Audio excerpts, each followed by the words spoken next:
Hello, and welcome to the Deep End Gaming Podcast, a podcast where we take a look at the deeper end of the board gaming hobby. Today, I'm joined by my fellow host, Clay Ross, owner of Capstone Games, and if you squint, he looks vaguely like a geeky younger brother of Leonardo DiCaprio.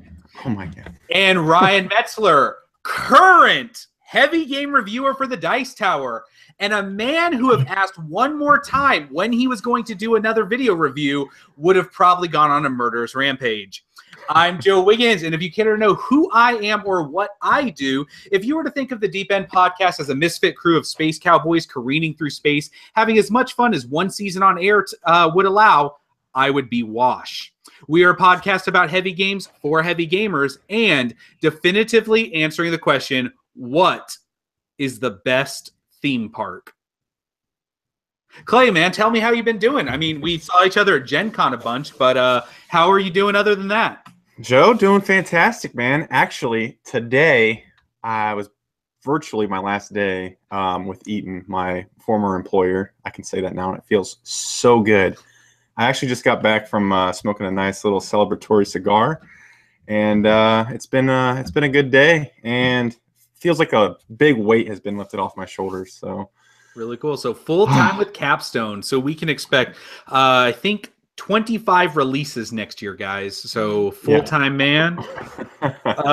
It's a lot of stuff I want to do, and I'm very excited to be able to do it. And I think I can run at full speed now. So we'll see what 2018 has in store for us. All right, but what is the best theme park?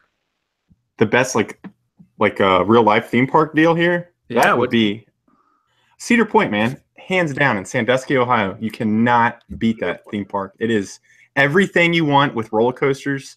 I'm a big fan, like Millennium Force. God, I'm going to draw a blank on all of them. Yeah, I don't know what the names of, I love roller coasters, but I am not up to what the names of them are. And I know some people are all about that. They're like, oh, have you ridden the such and such down in, Busch Gardens? And I'm like, I don't know. It's just the best. They have just various different types, from the inverted type, the standing up, just regular high speed. It's just a blast. It's a massive discussion really fast. The inverted type.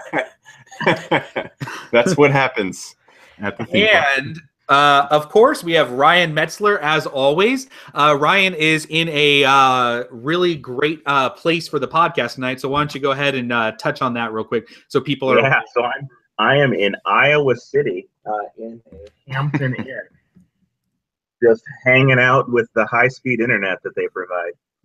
So if I cut out, I apologize for that. Unlike Clay, I will never run at full speed. No matter what I'm doing. So, no, I'm here for work. And as far as theme parks go, I think this is always going to be regional, right? I mean, we have a Six Flags Great America here. Pretty good. It's actually larger than Disneyland in terms of total space and amount of coasters. So it's a pretty good one. I don't really go to non-regional theme parks. So it's either that or Jurassic Park, which isn't real. So I guess. What about Jurassic World? Ooh, I have not seen that. I mean, same thing. I've heard they have a Margaritaville there. Okay, well, again, both of you guys are completely wrong, because the best theme park is unequivocally Disney World.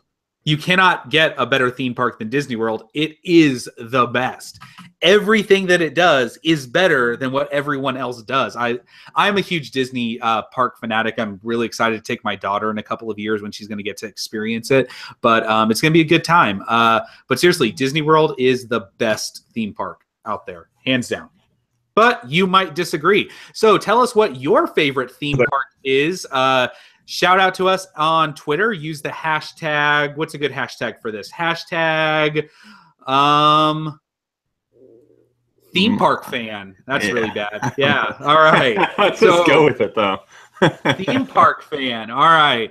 So, all right, but we are back after Gen Con, kind of getting back into the swing of things, everything going along. Hopefully we've gotten to get a couple of games in, maybe at the convention, maybe not at the convention, but we've been up to playing some stuff. But we're going to go ahead and jump right into it. And Ryan, why don't you go ahead and start us off and tell us about a game that you have been playing? Sure. So you were playing this last show we had, and I had a chance to get it to the table after Gen Con. So that's Spirit Island.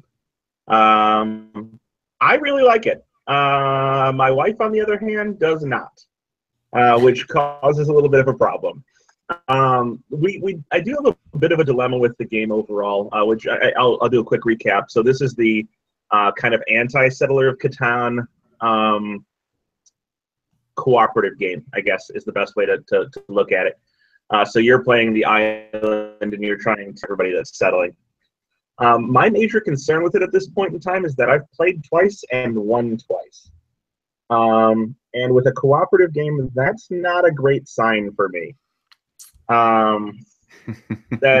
I feel like I should lose the first several times. I enjoyed my time playing it, but at the same time, I won, and always kind of at the same point, always in the second invader, whatever you call it. So that it changes from one difficulty to the slightly, the I guess fear, you call it less fear level, yeah.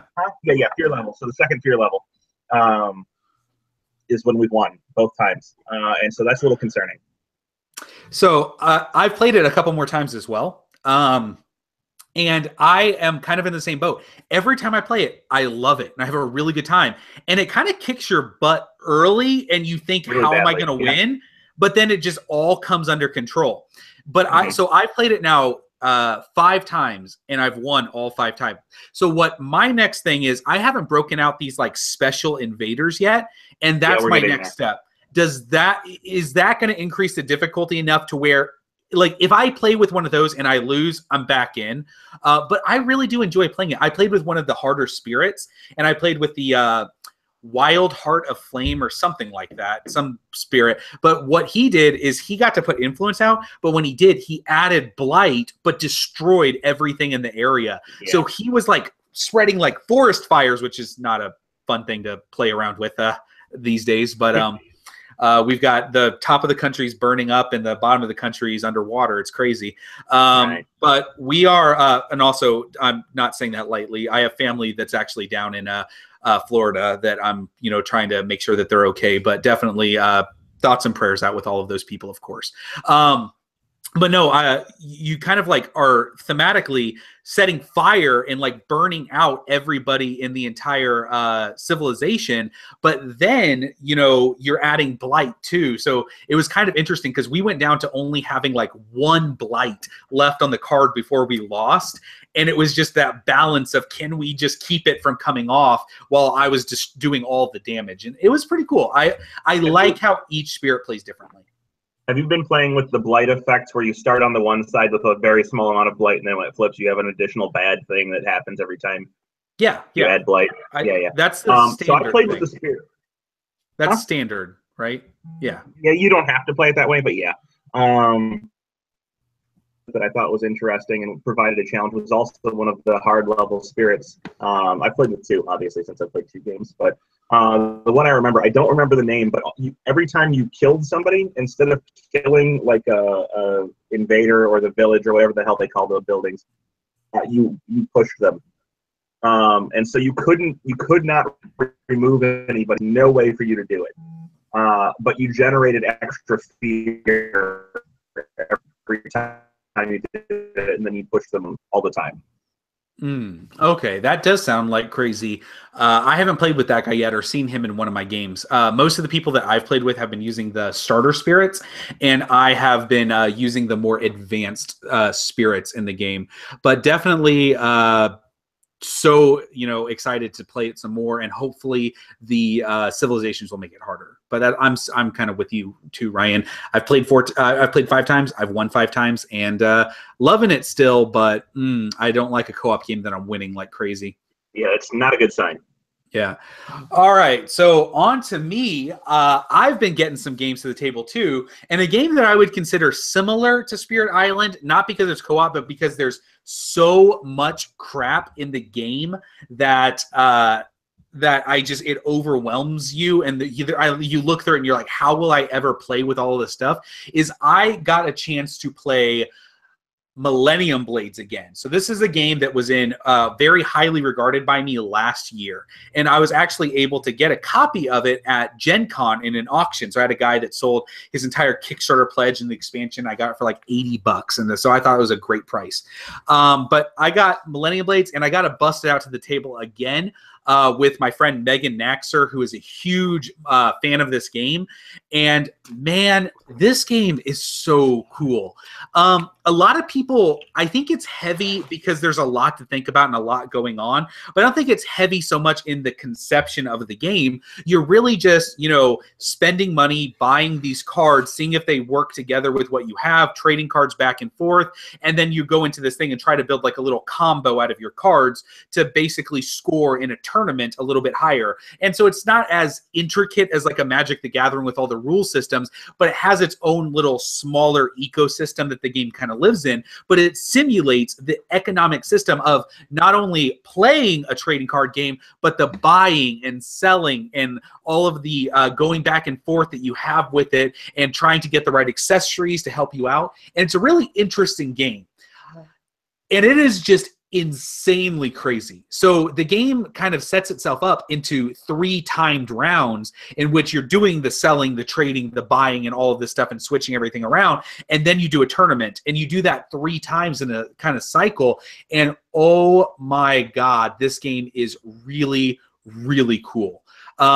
I really think that everyone should check this game out. I know a lot of people have like come from Magic the Gathering and have left it and don't want anything to do with it. But I think that this game kind of gives you that feeling again, but does it in a much more interesting ecosystem without you having to spend, you know, hundreds of dollars to play competitively. I think it's just a very unique, interesting game, and it does a lot of things differently. So definitely check it out. I really think that you should try Millennium Blades. Have either of you guys gotten to play this one? I haven't. No. And the thing is, like, I'm kind of, and maybe this is just me, but I feel like you have to appreciate Magic the Gathering to enjoy the theme of it. I don't know. Is that the case, or are the mechanics really good to where that kind of goes out the window? I've played Magic the Gathering one time on an ironing board in college, and that's it. And I could care less about any trading card game, and I love the game. So I don't think that you need to have an appreciation for that in order to actually feel enjoy the game. I think the game stands on its own apart from its kind of meta theme. Good. I think you can enjoy it a lot more from a meta aspect if you've been into a Magic the Gathering. But as far as a gameplay aspect, I think that you'll appreciate it just as it is. Yeah, man. That sounds good to me. So I think if you like Pax Porfiriana, I think you'll like this. It kind of has a very unique card system kind of thing that goes along with it.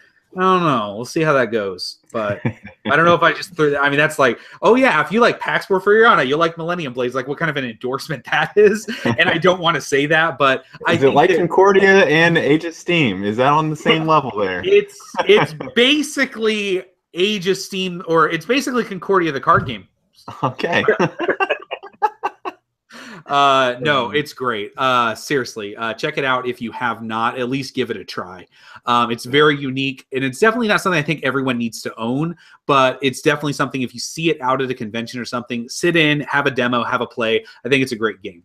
But Clay, I'm super excited, man. Let's dig into this one because I want to hear all about it.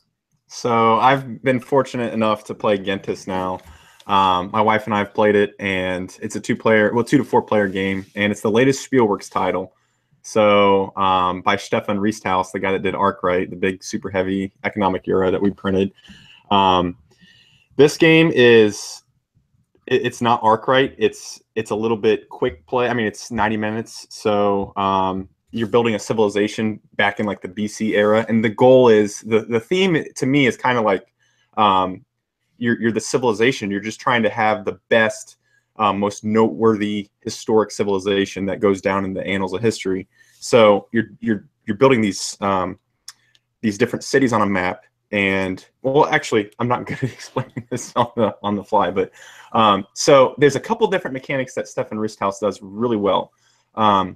He makes you have the toughest decisions on your turn, whether it be just choosing the action you want to pick, or the efficiency of the action. And for those that have played Arkwright, that action efficiency sounds very familiar. And he's taken that DNA from Arkwright and put it into Gentis, where what I mean by that is when you pick a tile or an action on the board, you determine how effective that action is based on the amount of money you pay to do that action.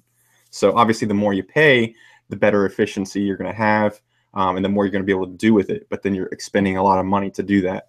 So what's really, really innovative about this game is, and this is going to make for great radio, but this is the player board you're going to have, and this top row here is what?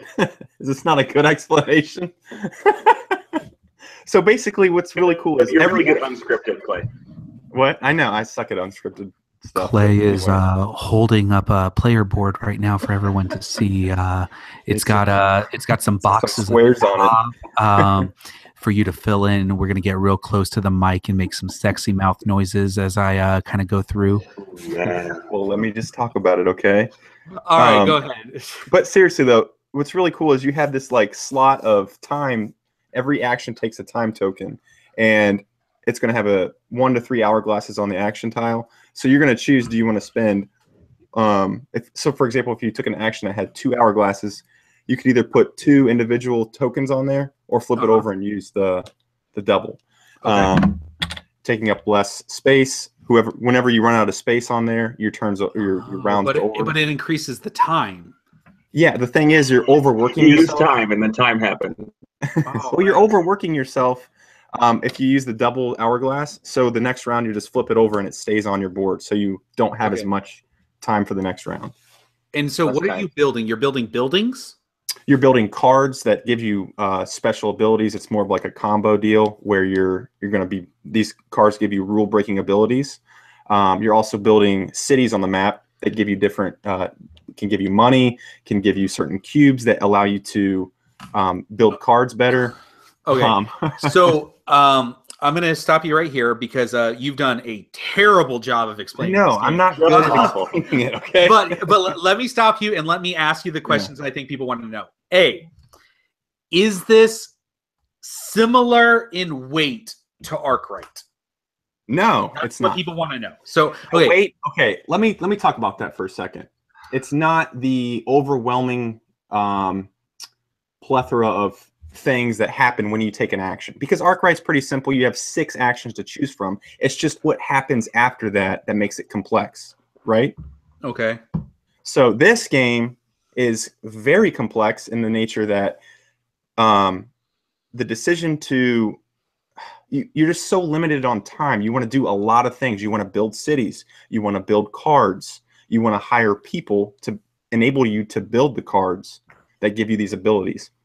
The thing is, in the beginning, you have so little time to even do anything really effective. It's just a tough way to think about your turn, I think. All right.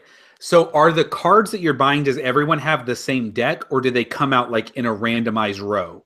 So there's 3 eras in the game. So there's 3 different decks, and the eras are broken up into 2 rounds each. So the game lasts 6 rounds. When era 1 goes away, all of the era 1 cards that are splayed out in front of everybody are going to a discard pile, and then the era 2 cards come out. So are the cards that you build going to be different than the cards that you build, or are we just building them in a different order? No, they're going to be completely different. Every single card is unique. My game's going to be completely different than your game. Absolutely. Okay. Absolutely. All right. So there's tons of variability in this. Yes. Do you think there's a lot of different strategies and ways to win? Oh my God, yeah. I mean, you can focus on. I haven't played it, 5 or 6 times yet. I will get there someday, because after playing this game, I could not stop thinking about it, because I was focused on building cards, and my wife was focused on building cities, and you get a ton of benefits after the end of every round if you have a ton of cities on the map.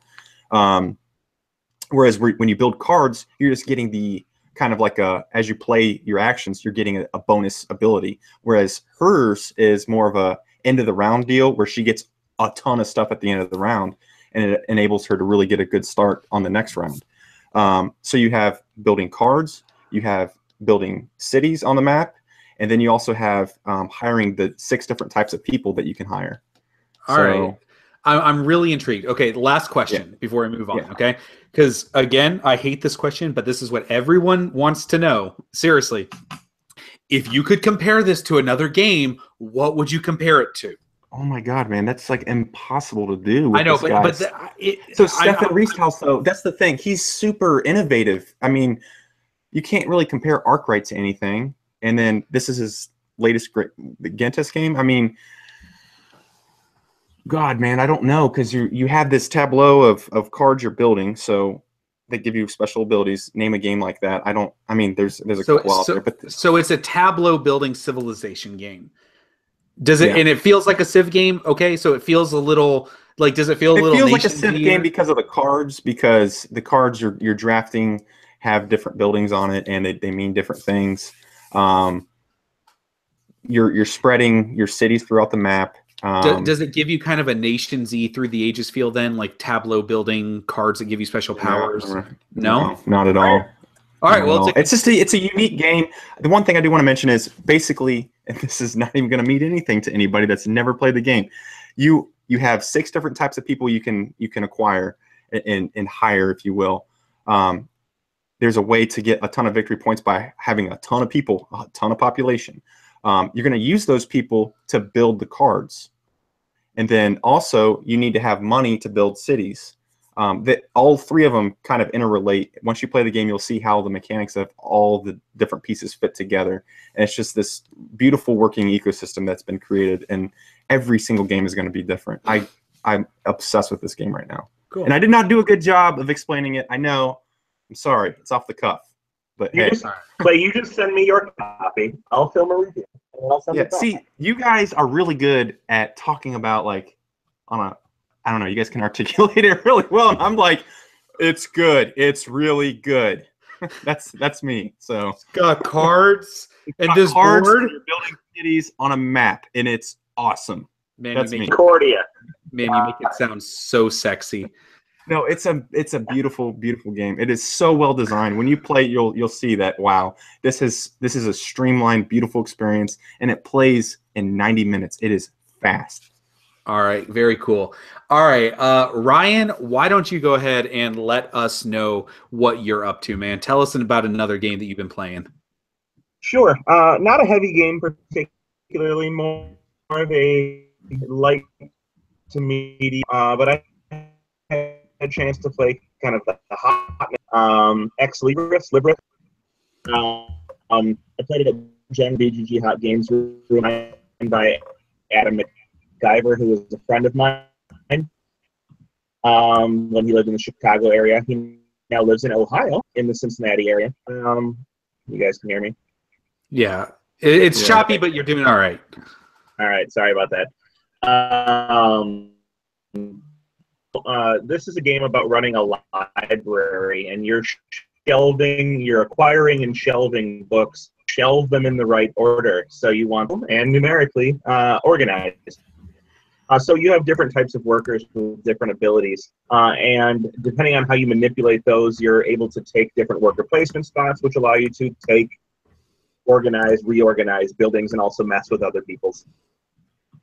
Surprisingly, even though quite light, a game that I rather enjoyed. I did order a copy, so it'll show up at my house. The art's fantastic. Some of the graphic design choices were not wonderful, but overall, the game is enjoyable if you like organizing things.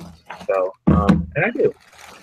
That's cool. I work with Adam's wife, Carrie. She works for Panda Games Manufacturing. So Carrie Rundle, or MacGyver, I guess now, if she changed her name. I'm not sure if she did or not. I think still Rundle. Yeah, she really likes her last name. But yeah, great couple, and a power gaming couple in the board gaming community now. But yeah, I've met Adam a couple of times now, and Adam's a really cool guy, really awesome, and really excited about his what he's doing. He's got some good designs on the table, and I'm glad to hear that this new game, it wasn't quite look like my taste, but on your recommendation, I might check it out. It's worth a try. It's fast. I mean, really fast. We played it. I think it says like 60 to 90 minutes. I think we could be done in 45. Yeah, I don't know how hot it was at Gen Con. I just know that there weren't a lot of copies, but they flew out of there. So in the BG Hot Games room, it was played constantly. So okay, yep, very cool. All right, well. That is Ex Libris. So I don't really care what the guy that left a comment on the YouTube channel says. I'm going to talk about 18xx every episode, whether because I want to. Dork. No, that's fine. No, I can't go an episode without talking about 18xx because I like the games, and that's primarily what I play. So if I'm going to talk about games I played, good chances are that they're going to be an 18xx. So one of the 18xx games that I've gotten to play recently, and I'm very excited because we might be getting an online version of this one pretty soon. A friend of mine is working on getting it implemented online. Is 18 Cleveland. 18 Cleveland, I do not think that I've talked about, and it is not a super easy one to get because you cannot buy it from a store. You have to buy it directly from the guy who designed it. So he makes handmade copies and sells them, and they are not good quality. They come in a very oversized box. The map is on like thick foam board. It's not the best. Most people have bought a copy and like redone most of the stuff on it. So I'm not giving a glowing endorsement of how you're going to get the game, but oh my God, the gameplay more than makes up for it. So I've now played like 30 or 40 different 18xx games. Like I've played a ton at this point, and I've kind of gotten a really good feel of what I like in an 18xx game and what I don't like. And 18 Cleveland, every time I play new ones and kind of recheck myself and say, what are my top 5? What's my number 1? This is always in my top 5. 18 Cleveland, I think, is an awesome game. I've heard some negative comments out there in the board gaming industry or in the 18xx hobby about people are like, I don't know. But a lot of the people are kind of getting past that. And a lot of the people, like I've been talking to Tony Fryer and Kyle Newman, who are on the Dual Gauge podcast, and they have both really highly thought 18 Cleveland and give it a good endorsement. They really have. And what 18 Cleveland does is a couple of really cool things. So it's very much based on the old school 1830 system. So full capitalization that you're going to get with your companies. And you're just basically, it's a very economic game. So there are lots of very interesting twists and turns in this game because the money is very interesting. And this is the reason why. In yellow and green, you are just making money hand over fist because it is just rich everywhere. But the very cool thing is in brown, everything shuts down because it simulates going into the Great Depression. So in brown phase, all the money goes away. So if you might have been running off board for $80 in green, you're now running it for like $20. It's awful.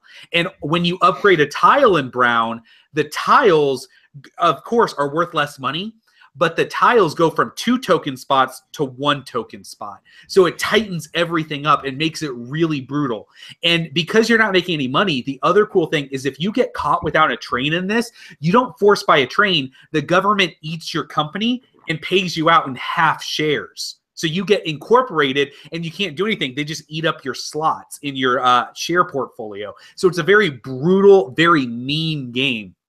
But the other cool thing is once you go from brown to gray, all the money gets good again, and all of the brown tiles automatically upgrade to gray, which are worth tons of money. And so the bank, as soon as you go to gray, the bank breaks almost immediately because you're just making so much money. But the really cool thing is you can figure out some really interesting stuff in this game, and I was able to do it in my last game. I was able to actually throw a bunch of my companies into the government and just run one good company and churn everything else into the government company and get those half shares, but made the government really powerful while it ate everyone else's company for very little. And I ended up winning the game running the government, even with half shares, paying out like, I think at one time I got paid like almost like $384 a share or something insane like that.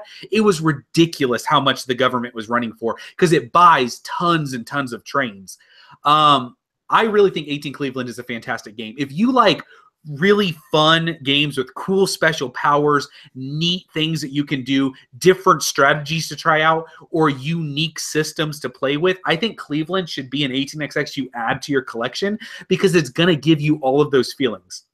It's not terribly expensive for an 18xx game. About $125, I think he sells it for, or $100, I'm not sure.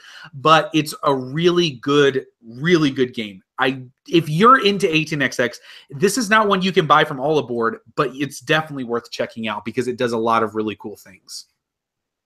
So that's I agree. I played it. I love it. I had a blast playing it. I loved when was it the RTA or whatever, the government train that starts buying up all the what is it they buy. I forget how it happened. It's been a while, but if you're that part was when the trains rust. If any company gets their trains rusted and they do not have a train, they go bankrupt.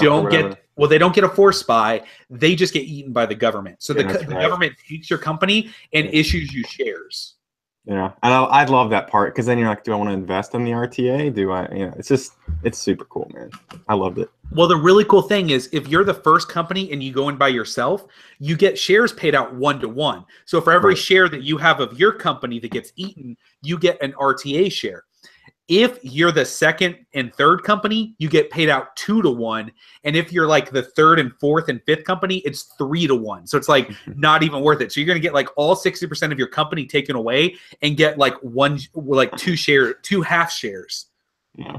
So it's really fun because what I was able to do is I threw myself into the government, but all the trains rusted out. So the government then ate like 3 other people's companies. I got paid out 2-to-1 and they all get paid out like 4-to-1. It was ridiculous. Yeah, that's awesome. That's a good game, man.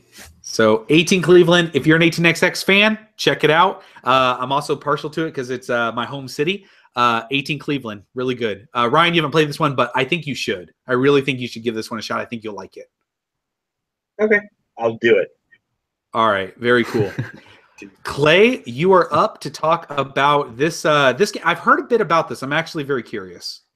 Yeah, so I'm a big Uwe Rosenberg fan, and Cave vs. Cave, the Caverna 2-player game, is released. Was it released at Origins, I think? Origins, I got it at Gen Con, whatever. And so my wife and I, we have 2 kids, and sometimes we're short on time in the night, but we played this a couple times, and it's got a pretty good punch to it, man. I've played Caverna once and didn't really. I mean, it wasn't as stressful as Agricola, and I love the stress in Agricola, but this is a little bit different. I mean, it was essentially what you're doing is you both have a cave, and you're going to expand the rooms in there. But to expand, you have to like tear down the stone, and when you do that, you uncover a tile. That tile goes into the community pool, and the tile itself is a room that you can then build. But as you uncover these tiles, your opponent might want to build that one and get the special abilities that are associated with it. So it's got a really neat action selection mechanic where as you progress through the game, you get more actions. But with a typical Uwe game, the actions get better. You bundle them together, and the rooms have really special abilities. I enjoyed it as just a quick 2-player game. We played it in about an hour, and it had some good depth to it. I really enjoyed it. Awesome. Very cool. Well, I haven't played very many of it. I've only played Patchwork. I haven't played his other 2-player games, so I can't speak to anything about it. But if you recommend it, I'll give it a shot sometime. Yeah, it's a good. It's got a. So Patchwork is really good. This is completely different. There is a little bit of spatial element to it because the rooms require walls around the rooms. And each room will have a different arrangement of walls around it. Like you can have only one wall, or it needs, like, for example, one tile is called the dungeon. It needs all 4. It needs to be basically enclosed in all 4 sides. But it's just a really neat mechanic. You got to try it out. So Uwe Rosenberg, I'm curious what you guys think. He's famous for making his big box games, which are very popular, and then like ripping out like portions of it into these 2-player small games. So he had Agricola and then All Creatures Big and Small, Caverna, Cave vs. Cave, and then he kind of had Feast for Odin, and then kind of ripped out Hengist and Patchwork from different pieces of that. And you got Le Havre as well. Oh, with Inland Port. Yeah. Yes. And I've heard different things about these games. I've never heard that. I've heard Hengist is garbage, but I've heard good things about all of them. But I don't know. What do you guys think about that? Do you think that like that because I know Uwe like has to churn out games, but do you think like he puts everything he would into a bigger game that he does into these 2-player games, or do you think that they're just kind of like something that he thinks, oh, this will work, and then puts it in a box? I think he does it because there's a solid game there. When you play this cave versus cave or patchwork, for example, you know that's a game. I mean, that it's brilliant. I mean, the patchwork is probably going to be his best of all time for those little 2-player games. But cave versus cave is a close second. It's very good. What were you gonna say, Ryan? I don't know if I have an opinion on this. I think that if you can balance the idea of putting out a large game and utilize portions of it to make a small game, why wouldn't you? It simply makes sense to do it. And so there's probably some type of, as you kind of alluded to, incentive to release more games. And if you can portion part of your game out to be simplified version, then yeah, it makes sense to do it. It's just good utilization of mechanisms. All right. Well, if you have an opinion on Uwe Rosensberg's 2-player game series, let us know on Twitter what your opinions are, if they're good or bad. Use the hashtag #MeAndUwe. So, yeah, like that. That's pretty good. All right. So it's Uva, by the way. It's Uva, but that's fair. It doesn't. My hashtag doesn't work then. That looks like a W to me, Ryan. I mean, that's a W, right? And I'm just kidding. Oh no, not in German. No, German pronounced. I know. All right, Ryan, you are up. Go ahead and tell us about your game. I had a hard time going between the 2 games that I played recently. They're both ones that I've talked about before, so I won't go into it in too much detail. I had a chance to play Lisboa again, so that's my 5th.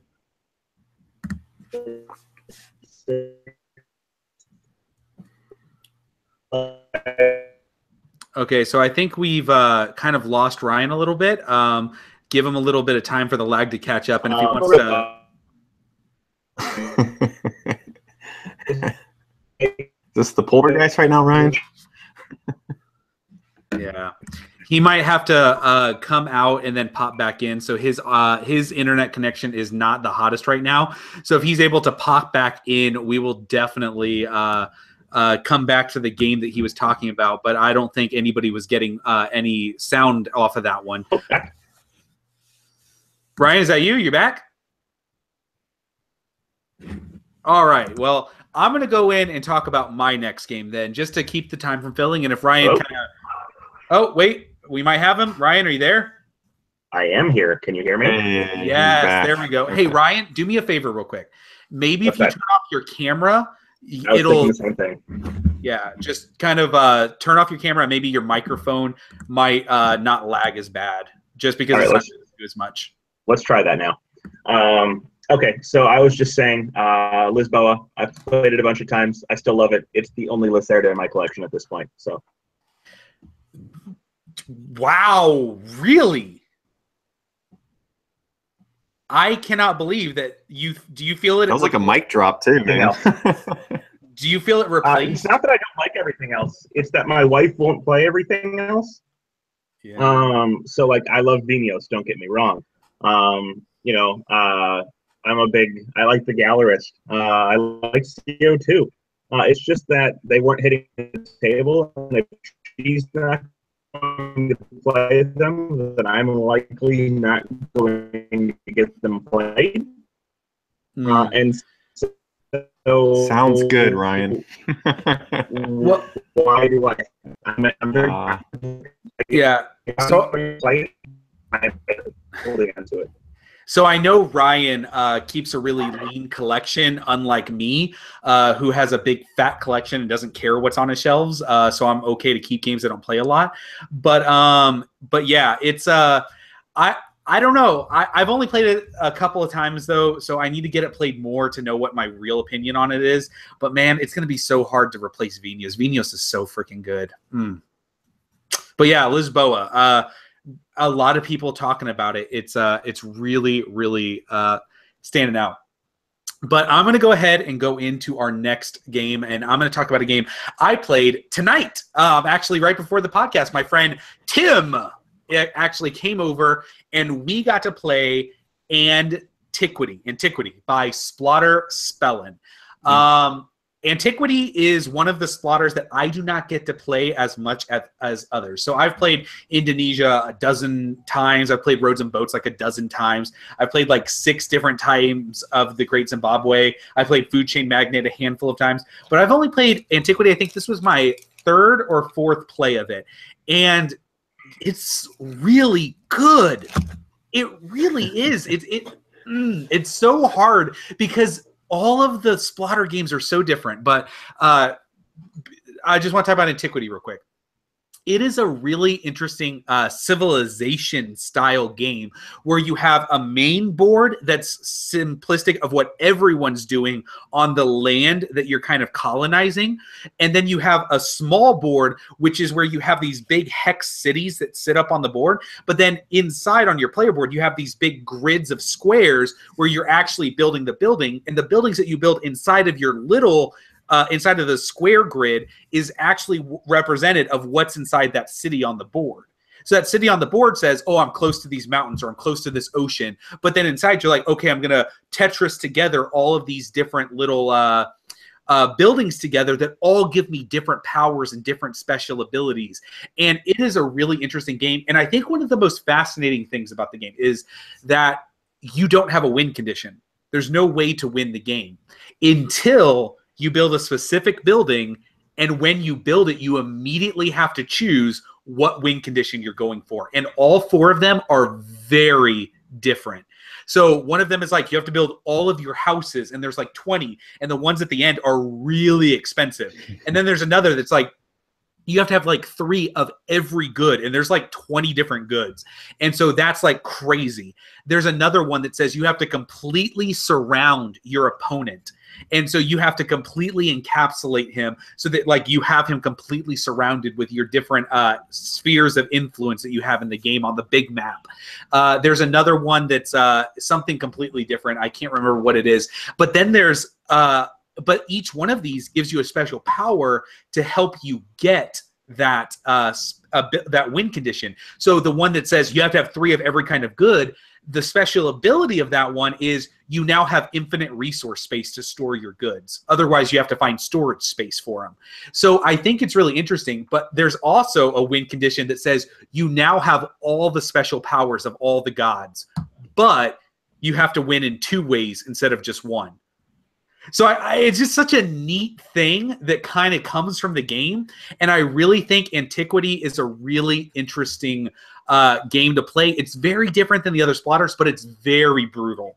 Oh my God, dealing with the resource management in this game, the tightness and restrictions. Oh, if you thought Colonist was tight with resource management, Antiquity is way worse. I think the Colonist is like a baby version of Antiquity, but because you're also dealing with pollution and graves in your city, and it's just constantly piling up on you, and you just have nowhere to go. That you're just destroying the land. Oh man, it was really good. Hey man, I'm looking forward to this reprint this year. Spiel. Oh.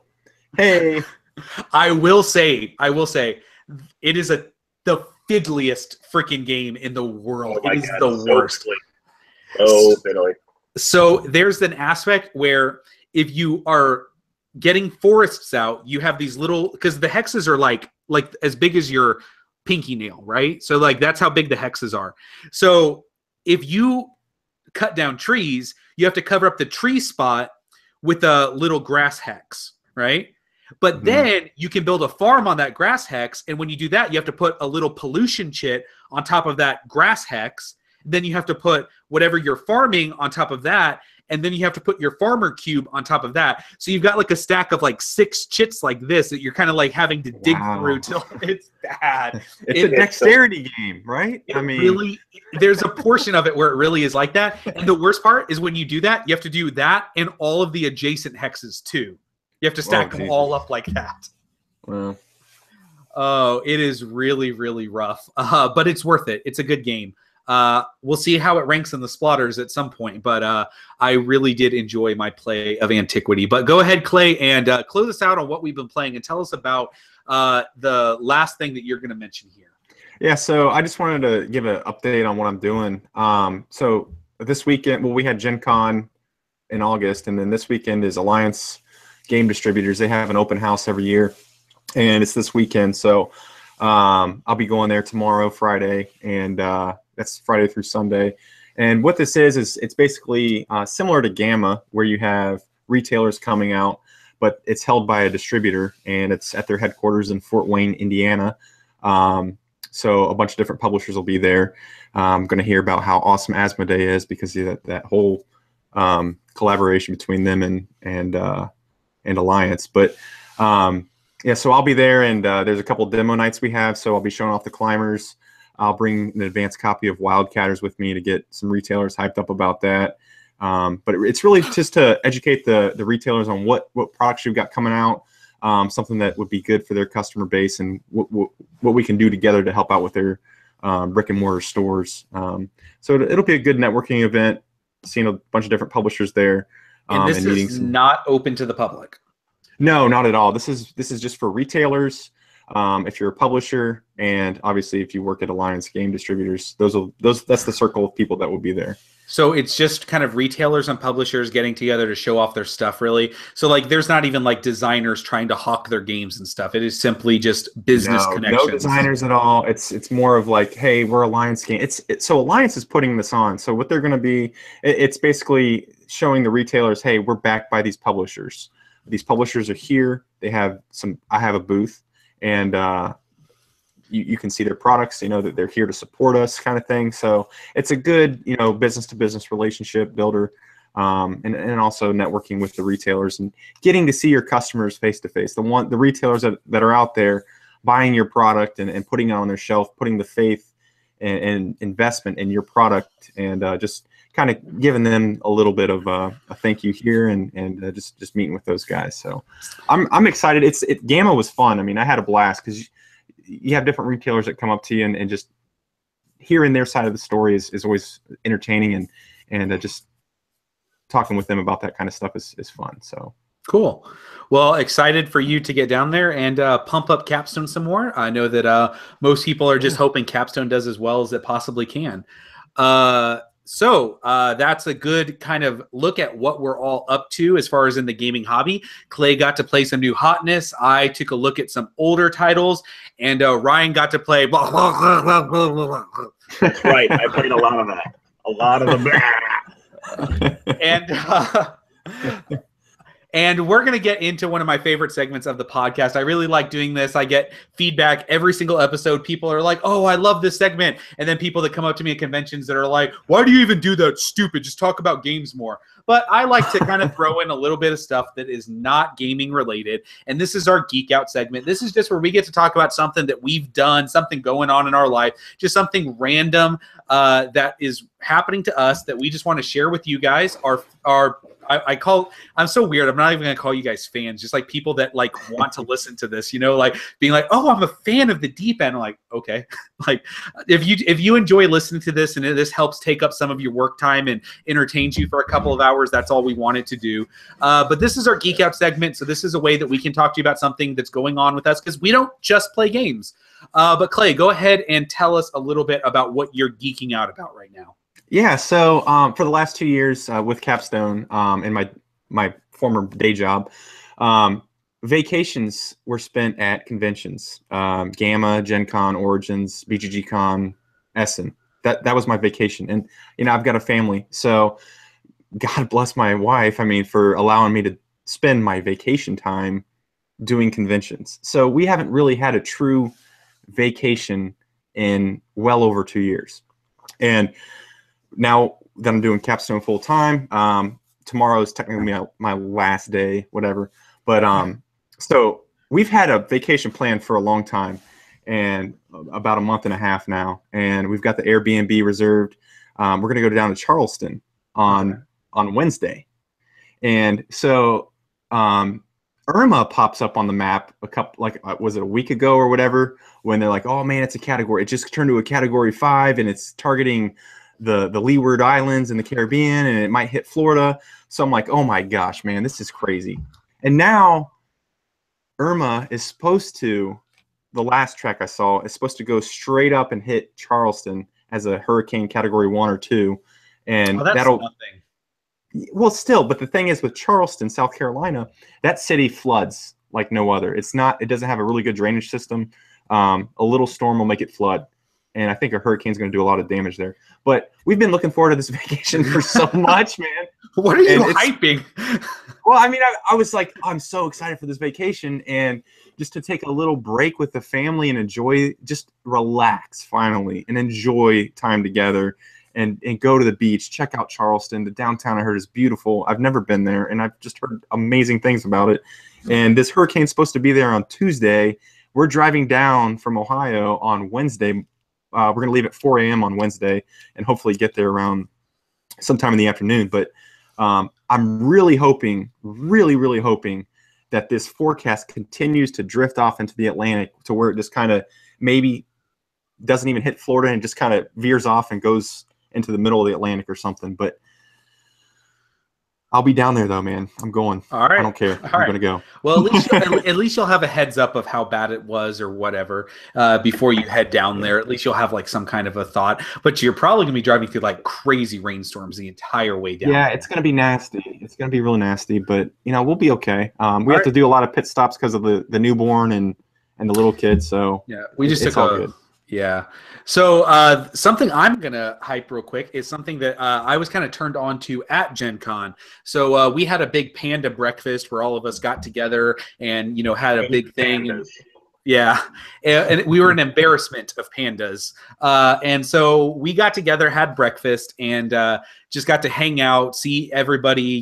Gen Con's the one time that the entire company gets to pretty much see each other, other than like at the summit that we do every year. But it was really nice to kind of meet all the people that I've been working with remotely and having Skype meetings and Google Hangout meetings and stuff like that with, but haven't actually got to see. But that was really fun. But while we were doing that, we were all eating breakfast and we had a big projector because they were going to do some company announcements. And while we were eating breakfast, they put on Rick and Morty, the first episode of Rick and Morty. And I had never seen this show before, and I'm not a huge fan of like adult humor TV, but I thought it was pretty entertaining. And so when I came home, I binged like all 3 seasons of Rick and Morty, like instantly, like within like 3 days, like I was done. And it is such a funny show. I really do enjoy it. It really does have a bit of the nerd culture humor to it. It's very zany. It's very wacky. It's very vulgar.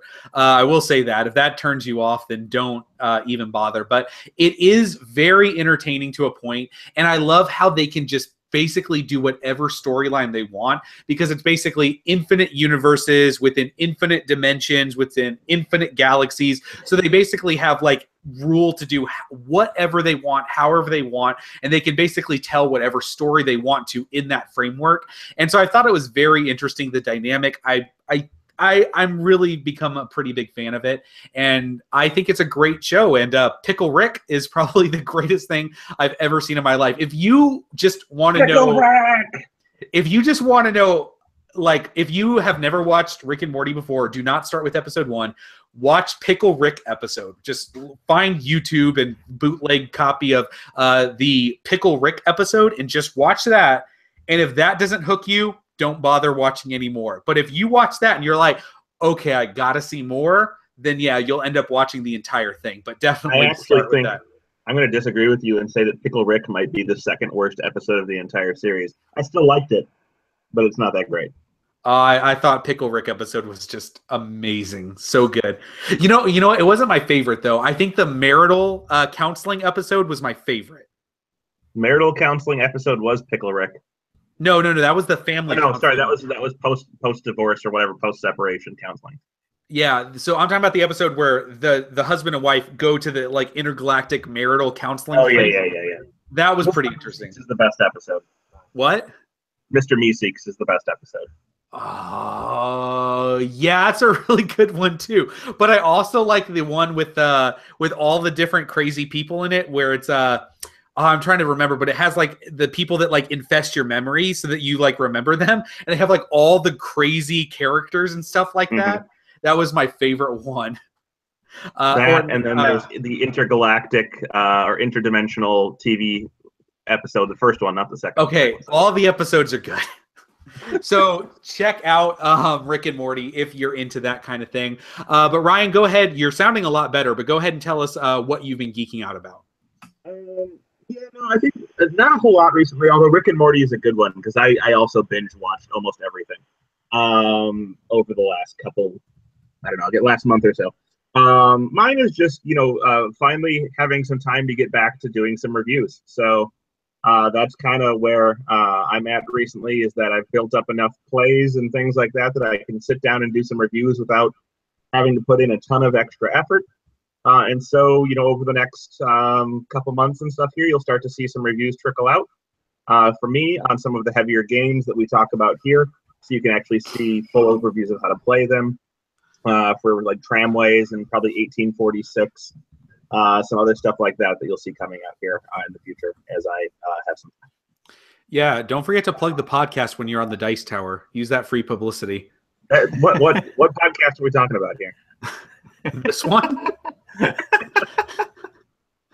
I didn't get any views. I didn't get any views on my last video. You had like 2,500 like the hour you launched it. Like I looked on it, I was like, you had more reviews than anything else that had been that day. It was surprising. I was actually a little shocked because I was like, people are gonna have died down on they're not gonna be that interested. Like, oh, this guy's been gone for 2 years. Nobody's gonna care. And then I think it was the fastest recording of views that I've ever gotten on a video. Well, you had like 800 comments that were like, Ryan, yeah. right, and like two people were like, I love the podcast. Yeah. Oh. But I did get my obligatory 9 thumbs down, so that's always fun. Oh, seriously though, go plug the podcast though. All right, okay, I'll do what I can. Just at the end, be like, oh, and hey, if you want to hear more about the, never mind. Okay, I'm sure it'll be fine. I can make that happen. All right, so we are going to jump into the next segment here. Elliot Handler and his wife Ruth, in order to make a few extra bucks to pay the bills, decided to turn their garage into a workshop to make and sell picture frames. When Harold Matson and some friends decided to join up, the idea to use some of the picture frame leftovers to construct doll furniture was started. It wasn't long until the doll furniture portion of the company outgrew the picture frames, and the group of friends decided to delve deeper into the toy industry.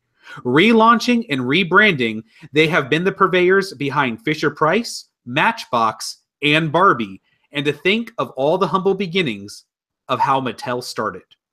Another entertainment group started as a small side project amongst friends, when a group of gaming enthusiasts in the Netherlands banded together to start putting out quirky little games. Before long, 2 of the original 4 remained and began to move in the direction of more deeply innovative strategy games, putting out high-end boutique games for a premium price with a focus more on gameplay and mechanics than on art and fancy bits. Joris and Jeroen's game company may still be a side project to them, but the beloved games of this duo are revered by some as the greatest games ever made. One thing is for certain, this company is no longer in the garage. With the recent success of their newer titles and a feverish wait for the reprints of their older catalog, today, after much anticipation, the Deep End shines the spotlight on Splotter Spellin. Splotter Spellin. Man, I almost nailed that. The last word. The last one. Gotcha. Splotter Spellin. Splotter Spellin. Splotter Spellin is the company that we are going to shine the spotlight on today. I love that we don't even edit this podcast. Like, it's just going to be Ryan mumbling incoherently and then me just like misspelling stuff. But Splotter wow, that is really tough. Splotter Spellin is the company that we are going to be talking about. So we are going to kind of dive a little deep into this company. I know that we have talked about their games at length before, and we are going to just kind of take a deep dive into what's going on with this company. I'm going to kind of kick it off here, and then we'll toss it back and forth.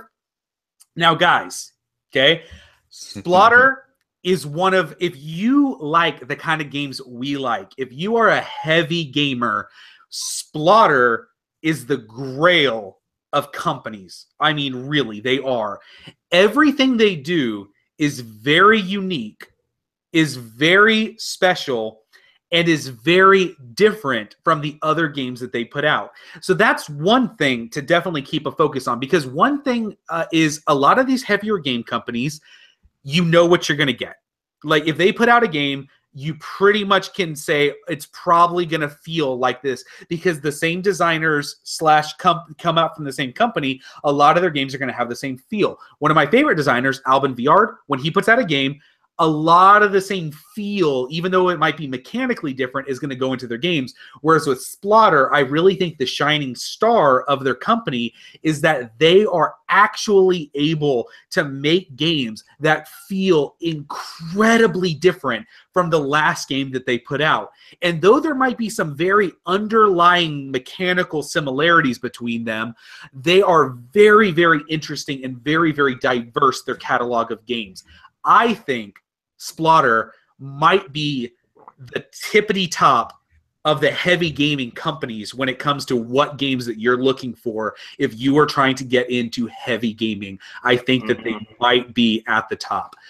Clay, I'm going to kick it over to you, and you tell me what you're thinking about. Man, I feel like Ryan's going to have like some super awesome way to articulate his thoughts, and I'm going to be like, that's why we're going to sandwich you in between me and Ryan. That way you can be like, I like Splotter. Guys, Splotter, I like it. It's good. It's a good. If you like heavy, it's good. I like it. I like it. I like it a really lot. Cool. There's an otter on the box with a dice. The otter is holding the dice. Get it? Really cool.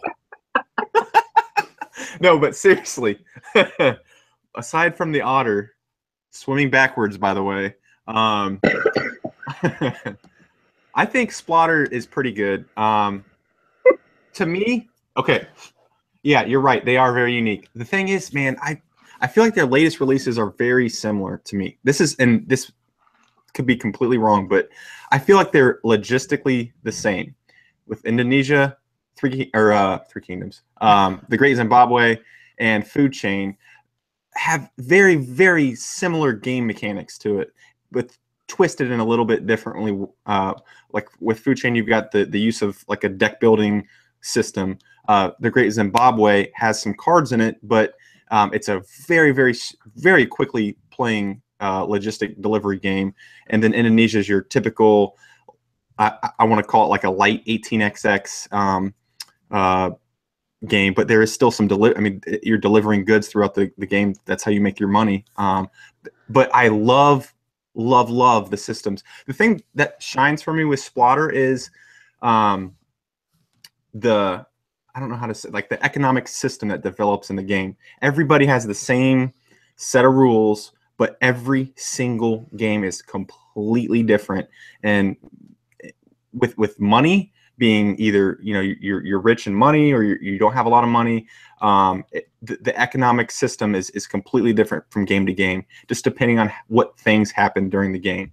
And that is something I absolutely love with Splotter games. It's just this, when you think about your last play with a Splotter, it's just that experience you had around the table with what the other players were doing. It's very interactive. You get there's a lot of interaction with these games, but it's not that confrontational interaction that you would see with a typical Ameritrash game, but it's more of on an economic scale and everything. But that's, I don't know if I'm saying it right, but if it's coming off right, but I absolutely love Splotter games. Every game is completely different, and that's one of the things I love about it the most, and aside from the aspect of it being economic. So Clay started out that conversation by saying all of their games feel very similar, and ended it by saying, I love how different all of their games are. I just want to point that out. So no, I meant like different, like when you play like from game to game. Like, so if I'm going to play Indonesia tonight, it's going to be a completely different experience. Even if I have the same players and I play it tomorrow night, the way the game unfolds and how the economic system evolves throughout the gameplay is completely different from game to game. Like we were playing Indonesia, that 5-player game. How much was it? Rubber that was on the map, or no? It was the Siap Faji. Oh, yeah, it's like everywhere. Just everywhere. And we both have never played a game where it was just completely swamped like that. Every game is different. I love that about it. It's just a different experience, and nobody else does anything like that. I think it's amazing. But as far as like, okay, so you take Indonesia where you're delivering goods to make money. Same thing with Great Zimbabwe. You're delivering to upgrade your monuments or whatever you're doing. And then the same thing with Food Chain. You're delivering pizza, beer, whatever. But there's some different mechanical twists in it. Whereas Food Chain, you've got the deck building. I've already mentioned it. But yeah, that's kind of like where I'm at with those. Let's get Ryan in here, man. Ryan, tell us what's going on, man. I'm gonna be really mumbly, and then I'm probably gonna cut out. So it'll make a lot of sense. No, you sound good. So Splotter. So this is a company that I'm going to put a little bit of a different spin on it. I have a bit of a love-hate relationship with Splotter, and that I both love them and hate them at the same time. Not that they have anything to do with me. My love for Splotter is that each one of the games is intimately involved, right? So I mean, in Indonesia, there's just a level of complexity involved and a level of interaction involved in some of the mergers and things that can happen with companies.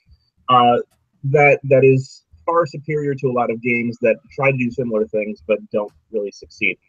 With that said, the fiddliness and the quality of components that goes into their productions is problematic for me. And as a reviewer, I always ended up in a scenario where I would try and want to cover these heavy games, but to do so succinctly and in a manner that's easy for individuals to understand is complicated. And so you run into a bit of an issue with these games where explaining them is hard, but once you've got a grasp on them, they provide an experience that is unlike most others.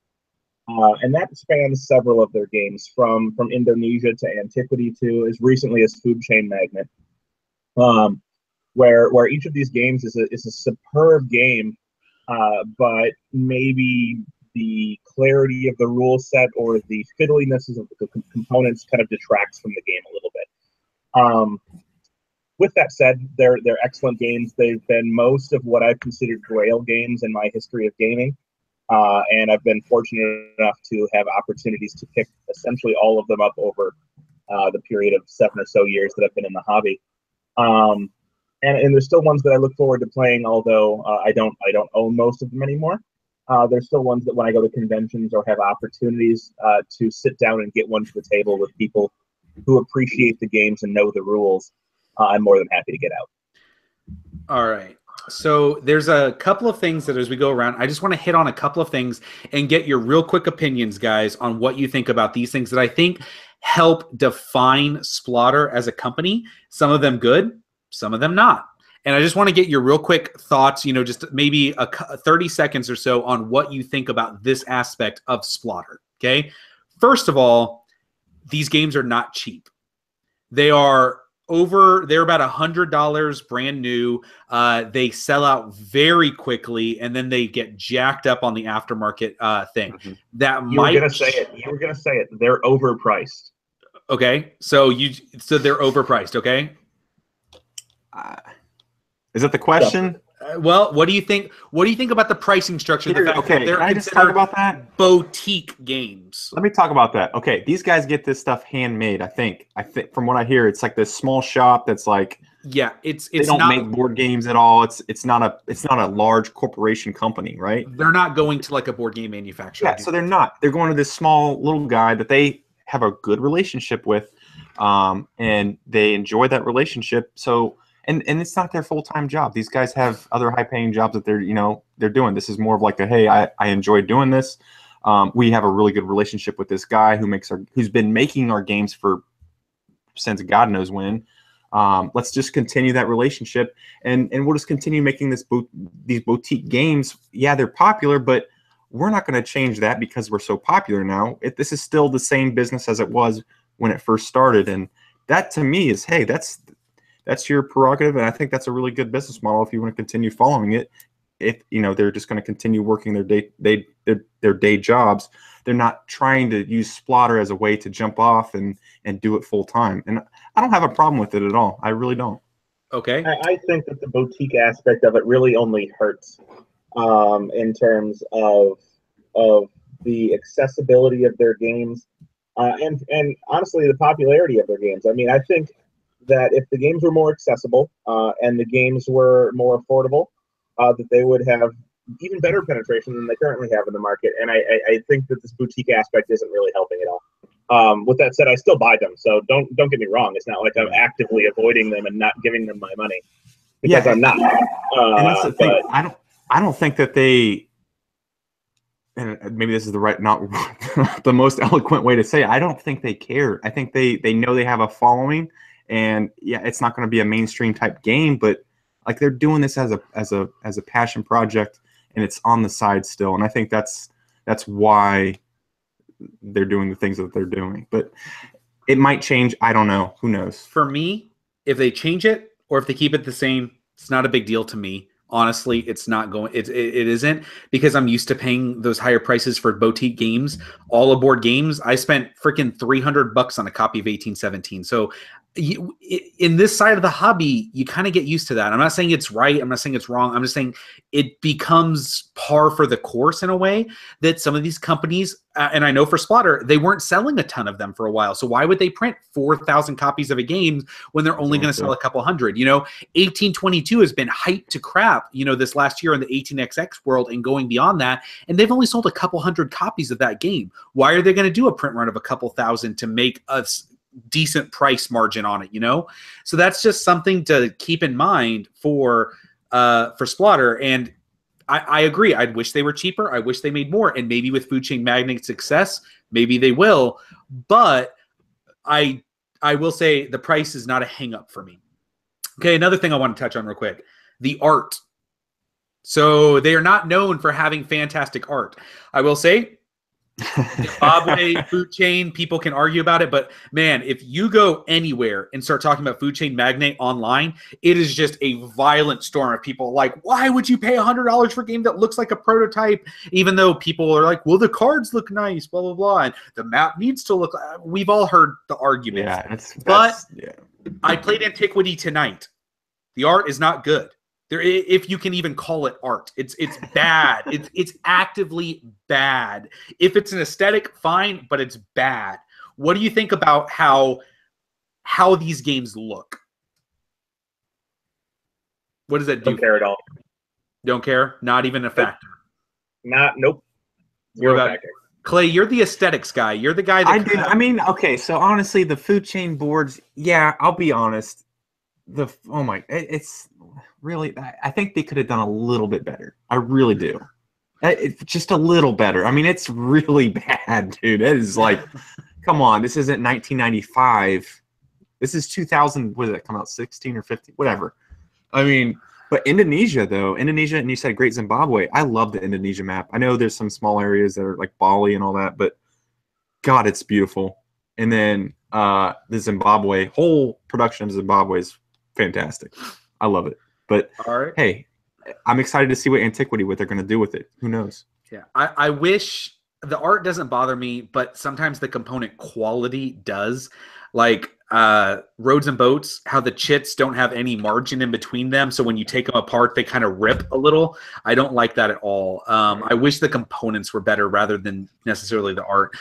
Here's another thing. The games are oftentimes fiddly as heck. Like, they're just very fiddly games. Even Food Chain Magnate is very fiddly with the putting of the billboard stuff on and the marketing and figuring out what goes to where. Very fiddly games.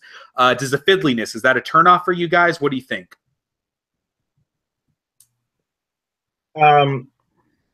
Yes and no. I don't mind the fiddliness. At the same time, I feel like they could make some development choices that might reduce it without detracting from gameplay. That's a good point. If that makes sense. That's a good point. I agree with that.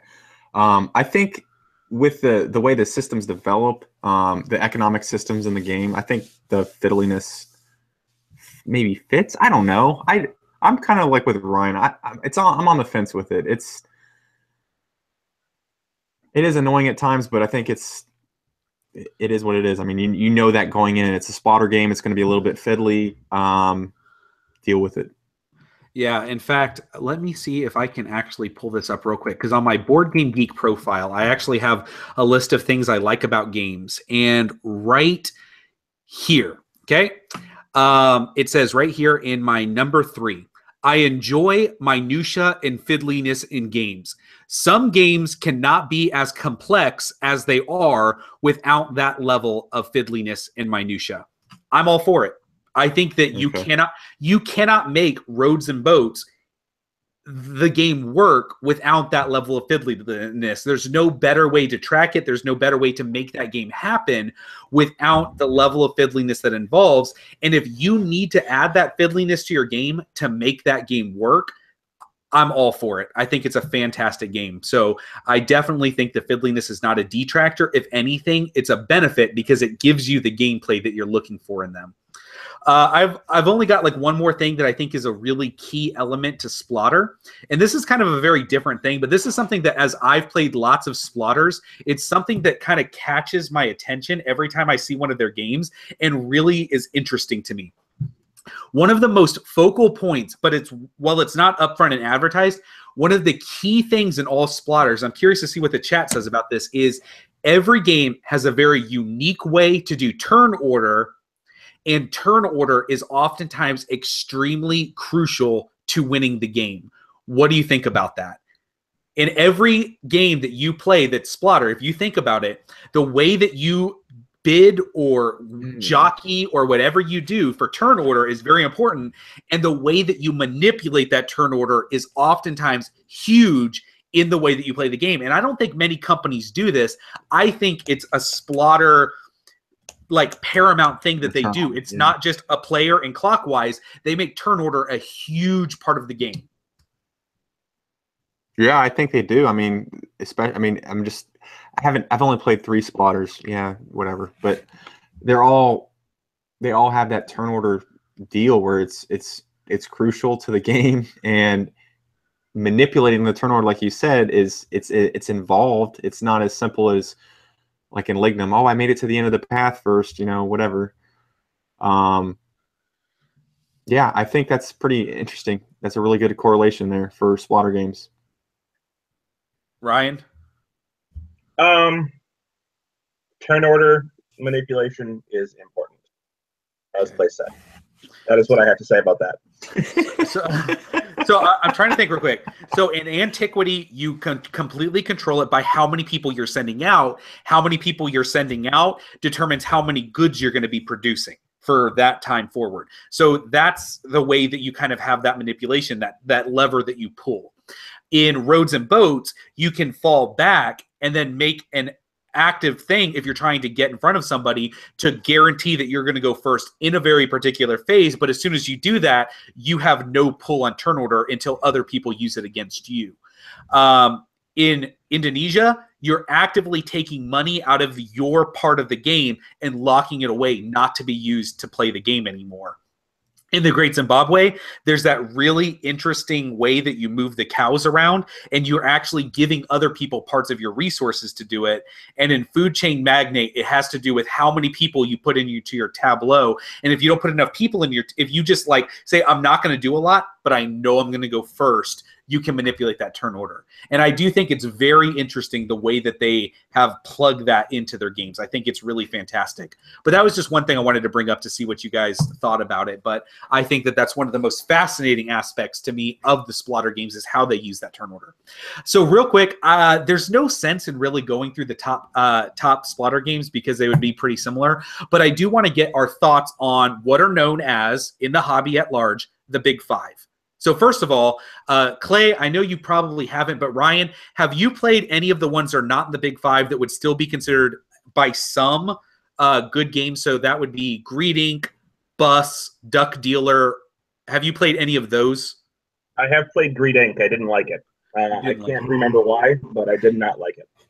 Yeah, and there's others. There's like 1830 BC, which is like an 18XX game, like back in like the cradle of civilizations, which is weird as heck. They have a lot of weird games. Orkelos, Vok, the Dutch East. They have a lot of crazy stuff. Duck Dealer. I mean, hey, you guys want to play Duck Dealer? Like, what is that, dude? I desperately want to play Duck Dealer, just for the record. And yes, and Edward mentioned Cans, Stars and Stripes. There's also some really crazy ones like Beast, I need to get in this Orkalos, chat then. and Der Arf, and really crazy stuff like that. But I will, but by the hobby, there are the big five. Okay, that's what most people know it as. That's how most people think of it. But I wanted to kind of touch on a bunch of these games and just kind of get your real quick thoughts and estimations on these games. And maybe we'll do like a real quick, like, what's your favorite one? What's, what would you put them in order? But real quick, we'll start with the most recent one, Food Chain Magnate. So Ryan, I'll hit you up first. What do you think about Food Chain Magnate? What are your overall opinions on the game? Food Chain Magnate, great game. I think we've talked about Food Chain Magnate in the past before. I kind of like the dynamic of having to set up the I guess optimal routes for being able to not accurately, but optimally serve customers in the game. Overall, again, so you talked about fiddliness and how fiddliness can add to the game. I think there are ways that they could have reduced fiddliness without detracting from the game in this case. Overall, in terms of art-wise, I actually thought they did a pretty good job with this one. I know there's complaints about it. I thought it was pretty good. I guess a little bit minimalistic, but overall good. I don't know, I really like Food Chain Magnate. I had a copy for a long time. I got rid of it in a trade, but not because I necessarily didn't want it, but because it was easier to trade away and get what I wanted than it was to try and get what I wanted without having to do the trade. I think I picked up, the hell did I pick up? Oh, it's a game that Clay's reprinting. I picked it up before the reprint was announced. All right. And Clay, go ahead and tell us, you hater, what you think about Food Chain. I know. I'm just in this chat. I just jumped into the chat, and it's awesome. All right. So my favorite is Indonesia. Absolutely phenomenal game. That's the one I was talking about earlier, where every single game you play is going to be actually they're all like that. Splatter games are just notorious for that. Indonesia is really good. I would probably have to go with The Great Zimbabwe. Wait, just tell us what you think about Food Chain. I will in a sec. The Great Zimbabwe is a very quick playing Indonesia. It's very We're going game by game. Oh shoot, I'm sorry, because I was focused on the chat. I thought we were doing top 5. Stupid. Yeah, I am dumb. All right, so what are we talking about? Food Chain? Food Chain is okay. The one thing that bothered me is when we played it together, I got my ass handed to me, man, and it was that happens in every game you play. Oh my god, come on. You suck at games. Yeah, maybe, but I don't know. The thing that it's very fiddly in the fact that the one thing that I did not like is every round you have to do all right, I got this huge deck of cards. Now I got to lay it all out in front of me and then like pick who's going to do what. And it's cool because, you're going to upgrade some of those people and send them on vacation to upgrade and whatever. But every turn you're just throwing that away and rebuilding it. It's just kind of like I really did not like that aspect of the game at all. I think Food Chain Magnate is interesting. I think it's fun. I don't play it as much. I played it a whole bunch when it first came out, really liked it. But the more I play it, the more I see like 2 or 3 ways to go through that chain.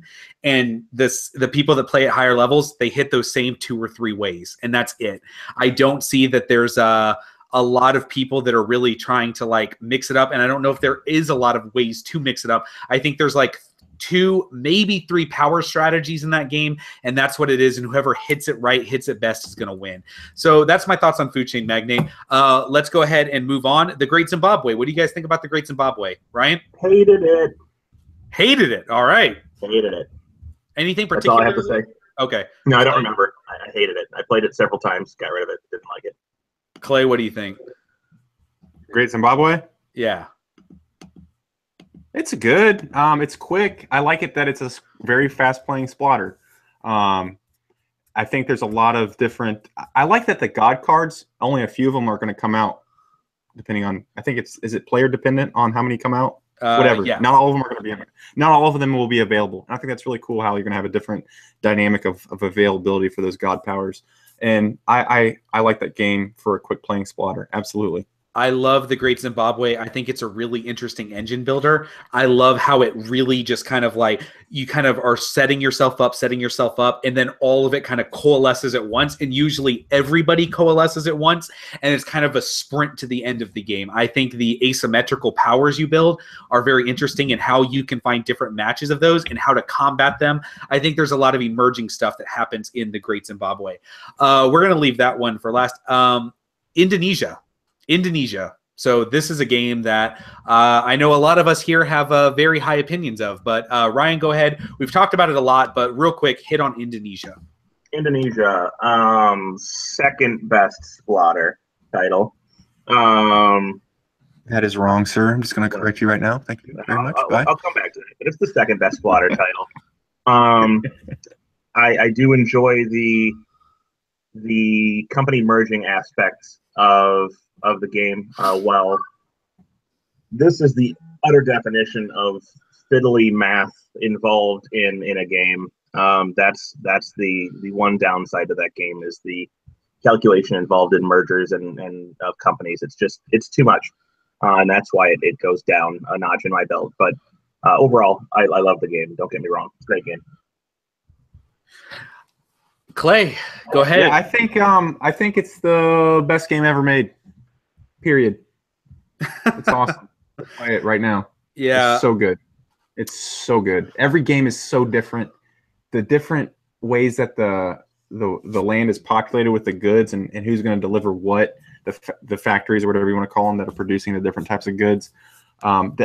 Just having like, I've got this awesome company that's delivering and making a ton of money, but knowing that at any time, if they have the ability to, they can declare a merger with your company, and now you got to duke it out with somebody else or the entire player pool with money to try to save your company, or do you want to sell it off and kind of get a lot of money for that sale so you can invest in other things? It's so good. It is amazing. Indonesia is my favorite non-18xx game. I was on the Longview just a couple of episodes ago and talked about it for an hour and a half. Straight up talked about Indonesia for an hour and a half.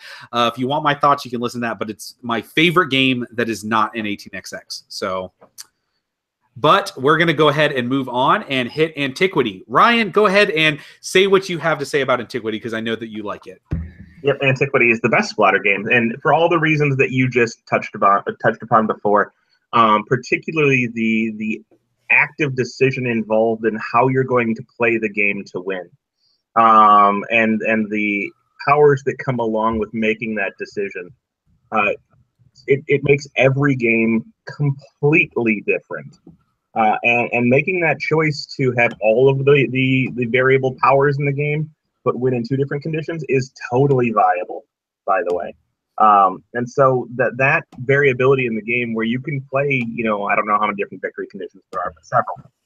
And you can play completely different strategies from one game to the next in order to win is what makes that game shine to me. So that's my choice for the best player. Clay, you have not played Antiquity. I'm going to buy it at Essen. So we can talk about this in a couple months, guys. I like Antiquity a lot. I think it's a great game. It is my least favorite of these Splotter games, but I would still put it in my top 50 of all time. I think it's awesome. It is very brutal. It's very harsh, but I really, really do enjoy it. But last one, Roads and Boats. Ryan, you have not played Roads and Boats. Nope. Okay. Clay, you have not played Roads and Boats. No, I haven't. Roads and Boats is freaking awesome. Roads and Boats is amazing. Roads and Boats is great. I love Roads and Boats a lot. It is the mother of all logistics games. It is brilliant. It is mind-blowingly good. I think it is phenomenal. The expansion makes it so much better. I think it is just the mecca of logistics gaming. I think it's so great. So really quick, we're going to go ahead and just run down how we would rank the ones that we played out of these big five and just say, real quick. And so I'll go first. I'll start off and then we'll just go Clay, Ryan. Indonesia, number 1. Roads and Boats, number 2. Zimbabwe, Food Chain, Antiquity. But I love all of them. Clay, how would you rank them? So I would go Indonesia, The Great Zimbabwe, probably, I'm going to guess, Antiquity, then Roads and Boats, then Duck Dealer, then Bus. Maybe that what is it? There's like a BC one, probably that. Then Machikoro, and then Food Chain Magnate. That's what it is. Right. I'll go Antiquity, Indonesia, Food Chain Magnate, Great Zimbabwe. I haven't played Roads and Boats, so I won't place that, but probably higher than most. Oh man. Okay. So that's our thoughts on Splotter Spellen. The company Splotter. Love their games. Think they're a great company. Really excited to see what comes. I don't think there's a single company that could announce a game I would get more hyped about than them. If they announce a new game coming out, that's going to be my number one game of the year, probably bar none. They're a great company. But we're going to go ahead and move forward, kind of get done with this podcast. But we're going to go ahead and tell you a little bit about how our Gen Con went, and then tell you about like 3 of our favorite experiences in no particular order. But we're just going to talk a little bit about what we did at Gen Con, what we thought about it, what we enjoyed, what we didn't, what we saw, maybe some games we played, and just kind of talk about Gen Con for a little bit. So Clay, you probably had the biggest time at Gen Con doing what you did. It was a really awesome Gen Con for you. But go ahead and just dive into it, man. How was your Gen Con? Tell us all about it. It was like, Gen Con's here Wednesday. We set the booth up.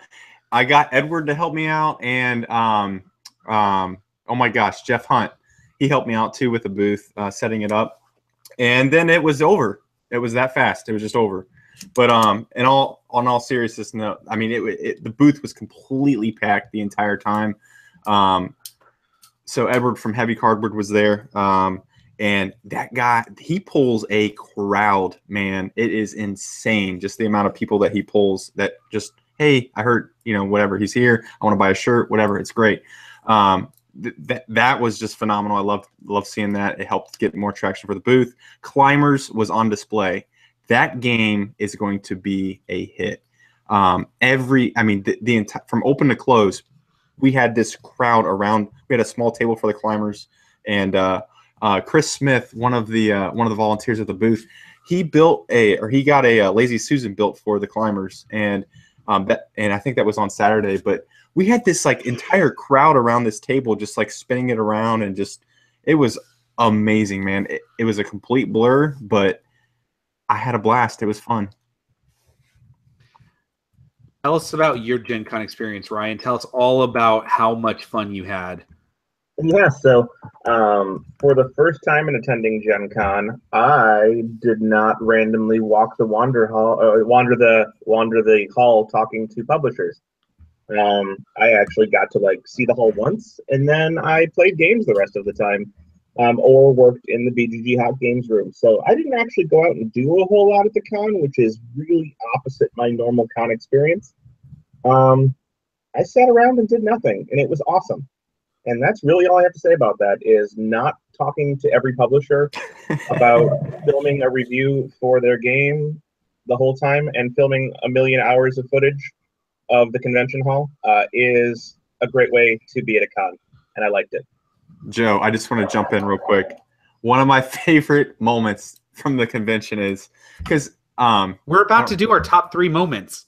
Oh, we are? Oh man, it's so good. I don't know. This is like a side note though, but when you popped in, this one guy came in and he had a Heavy Cardboard shirt on, and he was just really he was really interested in the games and just didn't know about the types of games we had. So you walk over to the shelf and you're like, and you just pick up Lignum because it's in your top 10. And you're like, I'm gonna, and you show the guy the box and you're like, I'm gonna sell you on this game right now. And then you just go this Lignum, and you're just telling him how it is and everything. And in 2 minutes, yeah, I'll buy that.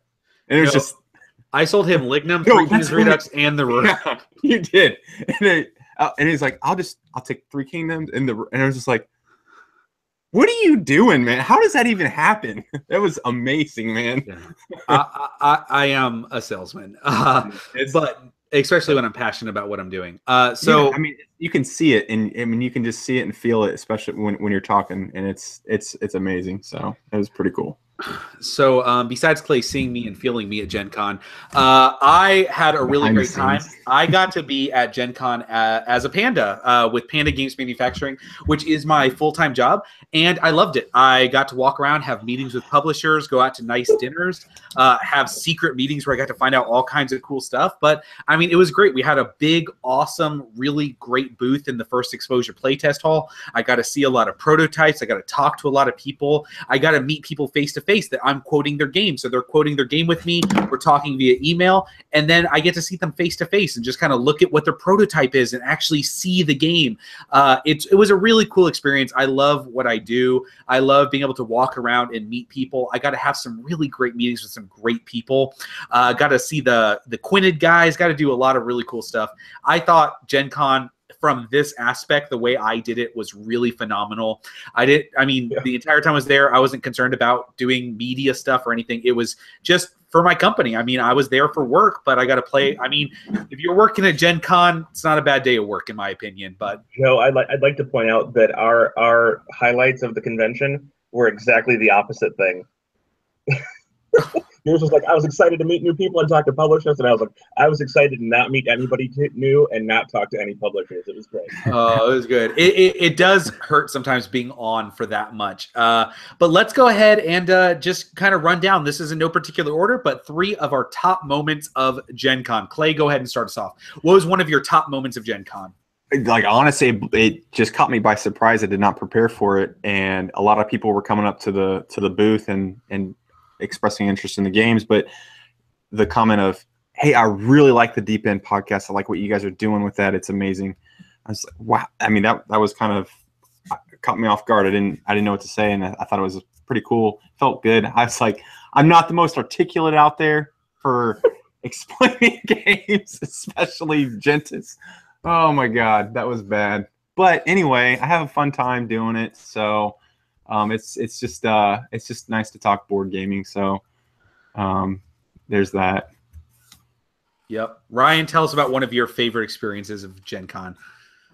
I've got to be honest with you. I don't know if I can come up with 3 different things that I did at Gen Con. You slept and did the games room. Is that what that was? Yeah, I mean, literally, I spent all of my time in the hot games room.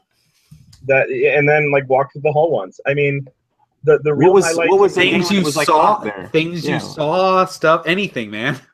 No, I just don't have anything. My highlight of the convention, I guess, is going to be the least anticlimactic thing for heavy gamers whatsoever. But oh my God, Magic Maze is amazing. Holy cow, that game! I don't know if you guys played it, but wow, that's a great game.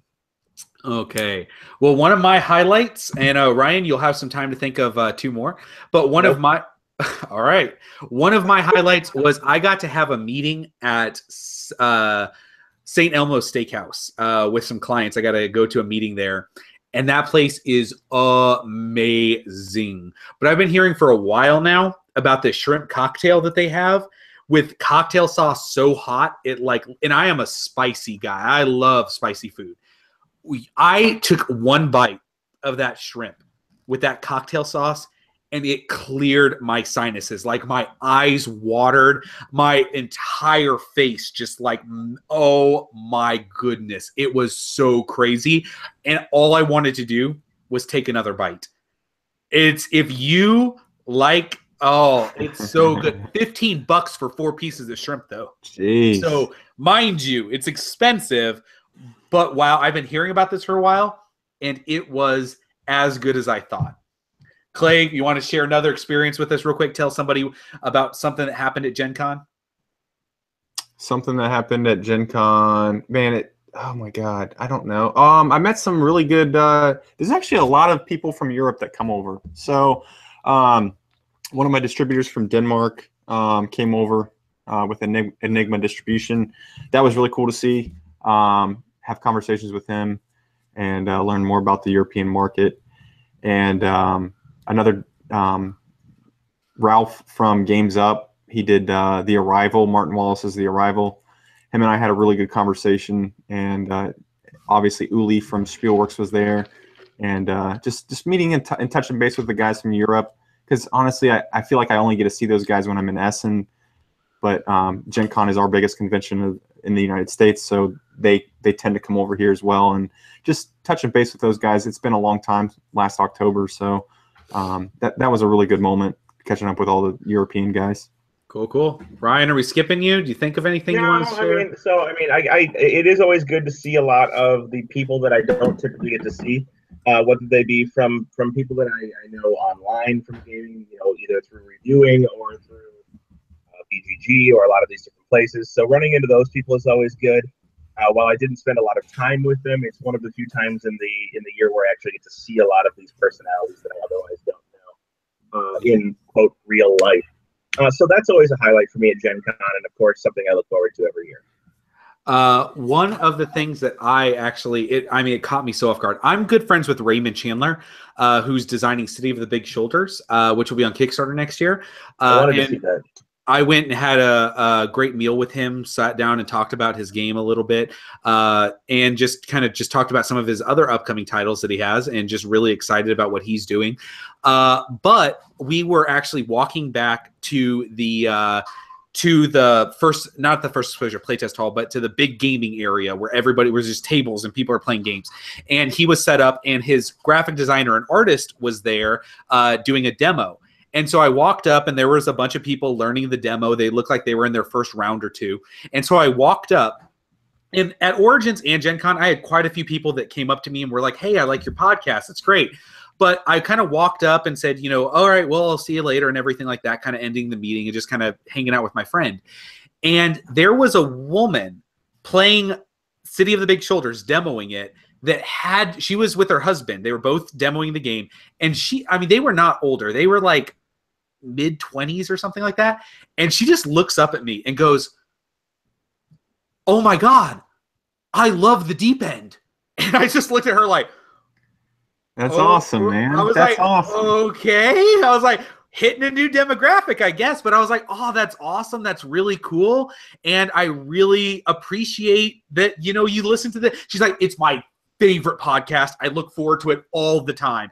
And I was like, that is mind blowing.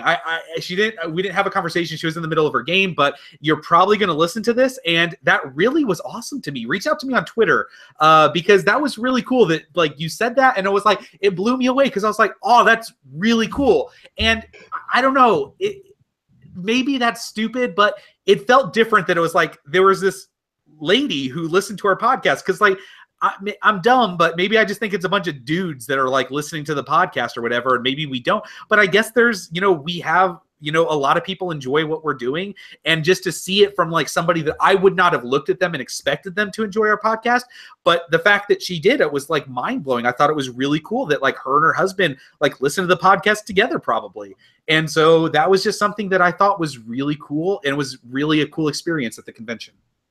That's awesome. Clay, what about you, man? So my third, I loved all the fans coming up to the booth. I snapped some pictures and put it on Twitter and Instagram of just how packed. I think at one point I couldn't even fit in my freaking booth. It was just that packed. And I was just kind of floating around the outskirts of it. Just I'd like to be in there, just to be in the middle of it. But, it was awesome. But I met actually, so Sunday I was planning on going home, and Brandon from Brawling Brothers and Connor McGoey, that guy runs he has Inside Up Games and released Summit, the board game. So we all went out on Sunday night, and we crashed at their Airbnb. I was just exhausted. It took us 3 or 4 hours to clean up the booth and get it all packed, and I was in no condition to drive it home. I was just completely exhausted. So I fortunately had a place to stay there, and just hung out with those guys one last time with no stress, no convention worries at all. We played Strike 1,000 times. We played Stockpile, Blurble, just some Insider is another game we played. Just light, stupid stuff. We had a couple glasses of bourbon. It was just a nice release after the stress of just running a whole big show at Gen Con, and that was just a nice relaxing time, and it was good. So Ryan, anything else? This time you are going to have to skip me because I've been racking my brain and I can't come up with anything. I got nothing. Three things that you didn't. Okay, I have one. My last one is I enjoyed all the meetings. I got to meet some awesome people, but I also got to, because of work, I got to invite some people out that I'm fans of, and I got to kind of use it in a way to like reach out to them, learn a little bit more about their company, talk to them a little bit about work, but it's like 10% work and 90% just like hanging out. And I got to take the guys from Quinted Games out to dinner. So I got to go out with Paul and Arno from Quinted Games, and those guys are awesome. Such great guys. I love what they do. I think they're such a cool company. They're really passionate about what they do. They're funny, and I went out to dinner with them and two of our European team from Panda. And so I'm a fan of their games, our European team, just to kind of talk to them a little bit more about the European presence that Panda has. And it was just a good time just hanging out. We had some burgers, we had some wings, we had some beers, and just got to like hang out and just have just a great time just talking about their games, seeing what they're doing, and then just kind of learning a little bit about their company, but then just hanging, just, having a fun time, seeing how their trip from, the Netherlands was. And I love that part of it. I got to do that with a couple of people. I mentioned going out to dinner with some others, but that was really one of the people like I got to reach out to them because I'm a fan of their games and just kind of talk a little bit about business, but just hang out. It was such a good time. So good. So yeah, I also got to hang out with Clay. Really good. Clay, but dinner with him sucked. So hey, that was your fault. Your fault. It was. Hey, it was. Yeah, whatever. All right. Yeah. So that was our Gen Con experience. It was a good time. It was packed. It was busy, but we all seemed to have a good time, whether it was like being a hermit in the hot games room or going out and going to dinner with all kinds of different people, or just getting slap-faced drunk with people that we know. We had a good time at Gen Con. But definitely look into that. But we're going to do a real quick Q&A session, and we're going to wrap this thing up, guys. All right. So our first question comes in, and this person wants to know, hey, you guys are really focused on heavy games. And while I'm a heavy gamer too, every now and then I'd like to have a party game on my shelf to bust out for the right mood, right situation, or right group of people that aren't into playing a heavier title. Are there any party games that you guys own that you would recommend as far as a party game that heavy gamers also like to play? So you guys have any party games that you think are actually worth having and worth having on the shelf? So this isn't necessarily light or gateway, but just some more party style games that you guys might consider having on your shelf. Wits and Wagers. Wits and Wagers. I've never played that. I'd be interested. Really? Yeah, I'd be interested because it has like a cool betting mechanic and it's more trivia based, right? Yeah.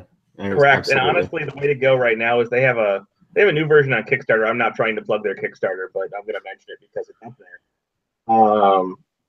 Where it's more gambling oriented, and you can make some more kind of informed decisions on how to bet on people's knowledge, which I think is interesting. So very cool. All right, Clay, do you have any party games? I got two, and again, we play these on Sunday night, and they're straight party games. One is called Blurble, and this is from North Star Games. It's a deck of, you get this, I think there's like 500 cards in this game, and it's just, all it is on the card is a picture of an object. It could be a motorcycle, a wheelbarrow, a dog, whatever it is. Everybody, whoever start player is going to get the deck, and then you're going to go around the table. And it's just like a 1v1 kind of game where you're going to flip it up. And then if it's like a picture of a motorcycle, whoever can think of a word that starts with the letter M, the first letter of that word, gets the card and wins that turn. And you're going to go around the table, and then you'll pass the deck once you're done going through everybody. Whoever has the most cards wins. It's really tough because you flip it over, and if it's like a wheelbarrow, you got to think of something that starts with the letter W, and it's like, and you're so focused on seeing the wheelbarrow, you're like, you want to say wheelbarrow, but you can't. So it's a fun little party game. The other one is Insider, and that's from Oink Games. It's one of those smaller little boxes. It's like it's 20 questions, but it's got a unique twist on it. You just got to get it. It's really good. Everything Oink Games does is pretty much party central. I agree. So I am really trying to separate out what is a light game and what's an actual party game, and trying to, because a lot of people are like, oh, it plays 8 and it's pretty light, so it's a party game, and that's not true. But I would say that there's 2 party games I have that I really enjoy. One is Concept. So Concept is basically charades, but with like little icons, and you can basically get a whole bunch of people around the table, and you can play with a big group, and basically the points don't matter, but one person draws a card and they have to use these icons to basically get you to guess what they're thinking. And I've played this a lot in situations where there's like 5 or 6 or 7 people all around the table, and you're trying to get them to notice stuff, and you're like, no, this and this color and this thing, and trying to get these different icons to match up with this really complicated clue. And so that's always like, one time I drew a clue and it's like Forrest Gump, and how do you use these like very generic icons to get people to think Forrest Gump? And I think that that's really cool. Another one, and I'm telling you, this might not be your style, but I love it, and it is a guilty pleasure of mine, and my wife loves it. 2 Rooms and a Boom is amazing. I love 2 Rooms and a Boom. It is like Resistance on crack, on steroids, on heroin, mixed with more everything. crack. Like it is like meth-addled Resistance. It's so cool. Such a blast. I've had a Christmas party where I just had a bunch of people come over, and we played 2 Rooms and a Boom for like hours and hours. And people come over and they're not gamers, and it's like, I don't know, I don't really feel like it. And then all of a sudden I'm like, okay, let's just try it. And we do it once, and as soon as we do it once, it's just like, do it more. And then you start adding the crazy rolls, then you start changing things up, and it just makes it's awesome. About 15 people is perfect for this game, but 2 Rooms and a Boom is awesome. I have a point of contention on Concept. I don't actually think Concept is good as a game. I think it's good as an activity. Well, the scoring in Concept is trash. Yeah, but I mean, most party games, the scoring is inconsequential anyway. That's fair. So I think it works as the party type activity then. Okay. It has a board that comes in a box. All right. But that is our party games. Another question that got sent in via people asking things is, hey, Deep End guys, I know that you like heavy games, and so do I. I played Madeira early in my gaming career, and it literally almost broke my brain. I approached it several years later, and I feel like the more heavy games I played, Madeira wasn't nearly as heavy as I remember. Are there any games that you guys remember playing that have actively broke your brain? What are some of the games that you've played that really have made your brain hurt afterwards? Do you guys have any games that you've played that really have just like broke your brain, and when you're done, you can just feel it melting out your ear? PAX Renaissance. Yeah, PAX Renaissance. Okay, so that didn't. I think to have it like melting out, you're actually using your brain. And in PAX Renaissance, I was just like, I don't get it. I don't know what I'm doing. And so it was more of like I'm in this fog and I don't know what I'm doing. I want the fog to clear so I can see what I'm doing. And I can see there's a big meaty game behind it. But as far as like melting outside my head, Colon Colony and Arkwright, those are the 2 that I would definitely say that I was just like, holy cow, man. That was, and Madeira too as well. That's a really good one. Yeah. So I agree. I mean, the first time I played Madeira, I thought it was super heavy. And the more I return to it, it's still a meaty game, but I don't find it that heaviness, because your heavy bar kind of raises a little bit, right? Oh, yeah. But I will tell you, okay, and granted, I play some really heavy games, but I've now played 1817 3 times, and every time I play it, my brain is fried at the end of that game. So 1817 is probably the most complex. A lot of people who love 18xx, it's like the top pinnacle of the economic system 18xx's.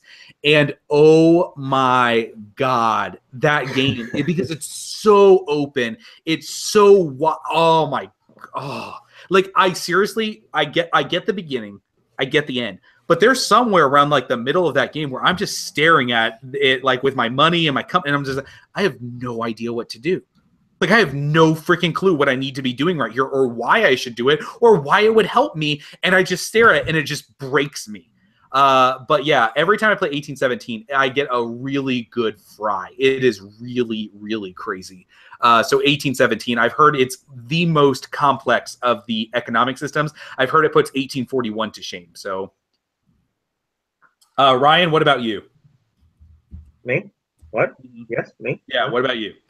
My answer would be, for the most part, no. There's really not many games that cause me to end up in that scenario where my brain is melting and I can't function any further. I'd say the closest thing would be games that have three-dimensional spatial reasoning involved.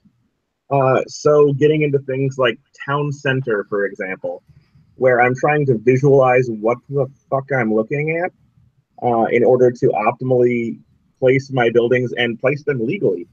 Causes me some mental issues when I'm looking at things. But in terms of rule complexity, not particularly something that I have an issue with. But I will definitely say that even Card City is a little bit of a mental exercise for me that takes a little bit more for me to process than the normal game. Yeah, that definitely does that. That spatial aspect can often be like an added layer of weight that you don't know. And so I'm interested to see how people find Pipeline, because that's a super spatial game. Edward makes a good point. Clinic is an excellent example of that kind of mindfuck where you're like, what is happening? I think Ryan Courtney's Pipeline that's going to be coming out from Capstone Games next year, I'm very curious to see how people react to that, because it is a spatial mind F, like hardcore. I'm very curious. I really like it. But all right. That being said, we have one more question here. Hey, Deep End guys, real quick question for you. My boyfriend wakes up in the morning and puts his belt on his pants before he puts his pants on. Is he an alien? Puts his belt on the So he picks up his pants that he's not wearing and puts the belt through the belt loops and then puts on his pants. It's just a little bit of extra work, a little inconvenient. I think if you've seen Men in Black, I think that's a cockroach in a man bodysuit. I think you need to get out of there fast. I've done this before. Why would you put your belt through like your flaccid belt loops? Like flaccid, good usage. Flaccid belt loops. That doesn't make any sense, Ryan. I don't want to be standing there holding my pants up while I'm putting my pants on. I don't do it all the time. But the pants are so big that I must have a belt on to keep them up. And so then I'm using my hands to hold the pants up, but I can't put the belt in. There is a reason. I don't know what the reason is, but there's got to be one, because I've done it at least once before. I mean, I've taken off my pants with my belt on them, and then like they're not dirty. So like the next day, if I'm not doing much, I'll just put the same pair of pants on and like. Yeah, begs the question, why wasn't your belt already in your pants? Right, but no, like this guy gets a fresh pair of pants out, then pulls his belt out of his drawer, then threads it through his belt loops before. I think you're dating a murderer. I think this guy has psychotic tendencies. Get out fast. That's our recommendation. From now on, I'm gonna alter my life so that I put my belt on first and then my pants. Guys, I'm running like 10 minutes behind. Sorry, I had to put my belt on before my pants were on. Get here. Well, if you have more questions that you'd like to ask our opinions on at the Deep End Podcast, please hit us up. You can find us at thedeependgames@gmail.com. You can hit us up on Twitter at the Deep End Pod, our Facebook page, the Deep End Pod. You can come and join our guild on BGG, where you'll be very lonely because we don't do anything on there. Or you can join our awesome Slack channel. If you want to be on the Slack channel, please send a tweet to Ryan, because he is the guardian of the Slack channel. He's in charge. He's the guy. It's all him. So I am like literally just currying people over to Ryan nonstop. But please, if you want to be in the Slack channel, we're talking, we're doing stuff in there every now and then. But seriously, hit us up. We're really excited. But seriously, if you want to talk to me, you can find me on Twitter at Cardboard Truth. I'm also on Facebook. I will be your friend. We can talk about heavy games. So please hit me up. Clay, where can people find very inappropriate photos of you on wearing very, very scantily clad cosplay costumes on the internet? Capstone-games.com. And we're active on Twitter, capstone_games. And you were cosplaying as Sailor Moon at Gen Con, is that right? We did that on Saturday. Yeah, it was a good time. Flouncy I think that's why the crowd was there. We got some good upskirt shots of Clay at the convention, so check that out. Yeah, and Ryan, where can people find you on the interwebs? Well, first, I implore you all to keep messaging Joe with your requests to join the Slack, because I like it when he plays the Keymaster to my Gatekeeper in every form of innuendo that you can expect there. I was about to say, like, oh, you want me to play the Keymaster to your Gatekeeper, huh, buddy? Oh, I do. I do. Anyhow, you can find me at Slacker on Twitter. You can find upcoming reviews and current reviews from me on the Dice Tower. .com, I think. I don't really know. And that's it. And here. All right. Well, that's been the Deep End. I've had a lot of fun recording with you guys. Ryan's mic was a little fuzzy there, but we'll have this out in a couple of days. But thank you guys for tuning in. Great chat. And we'll see you guys next time. Bye. Later. Hold on.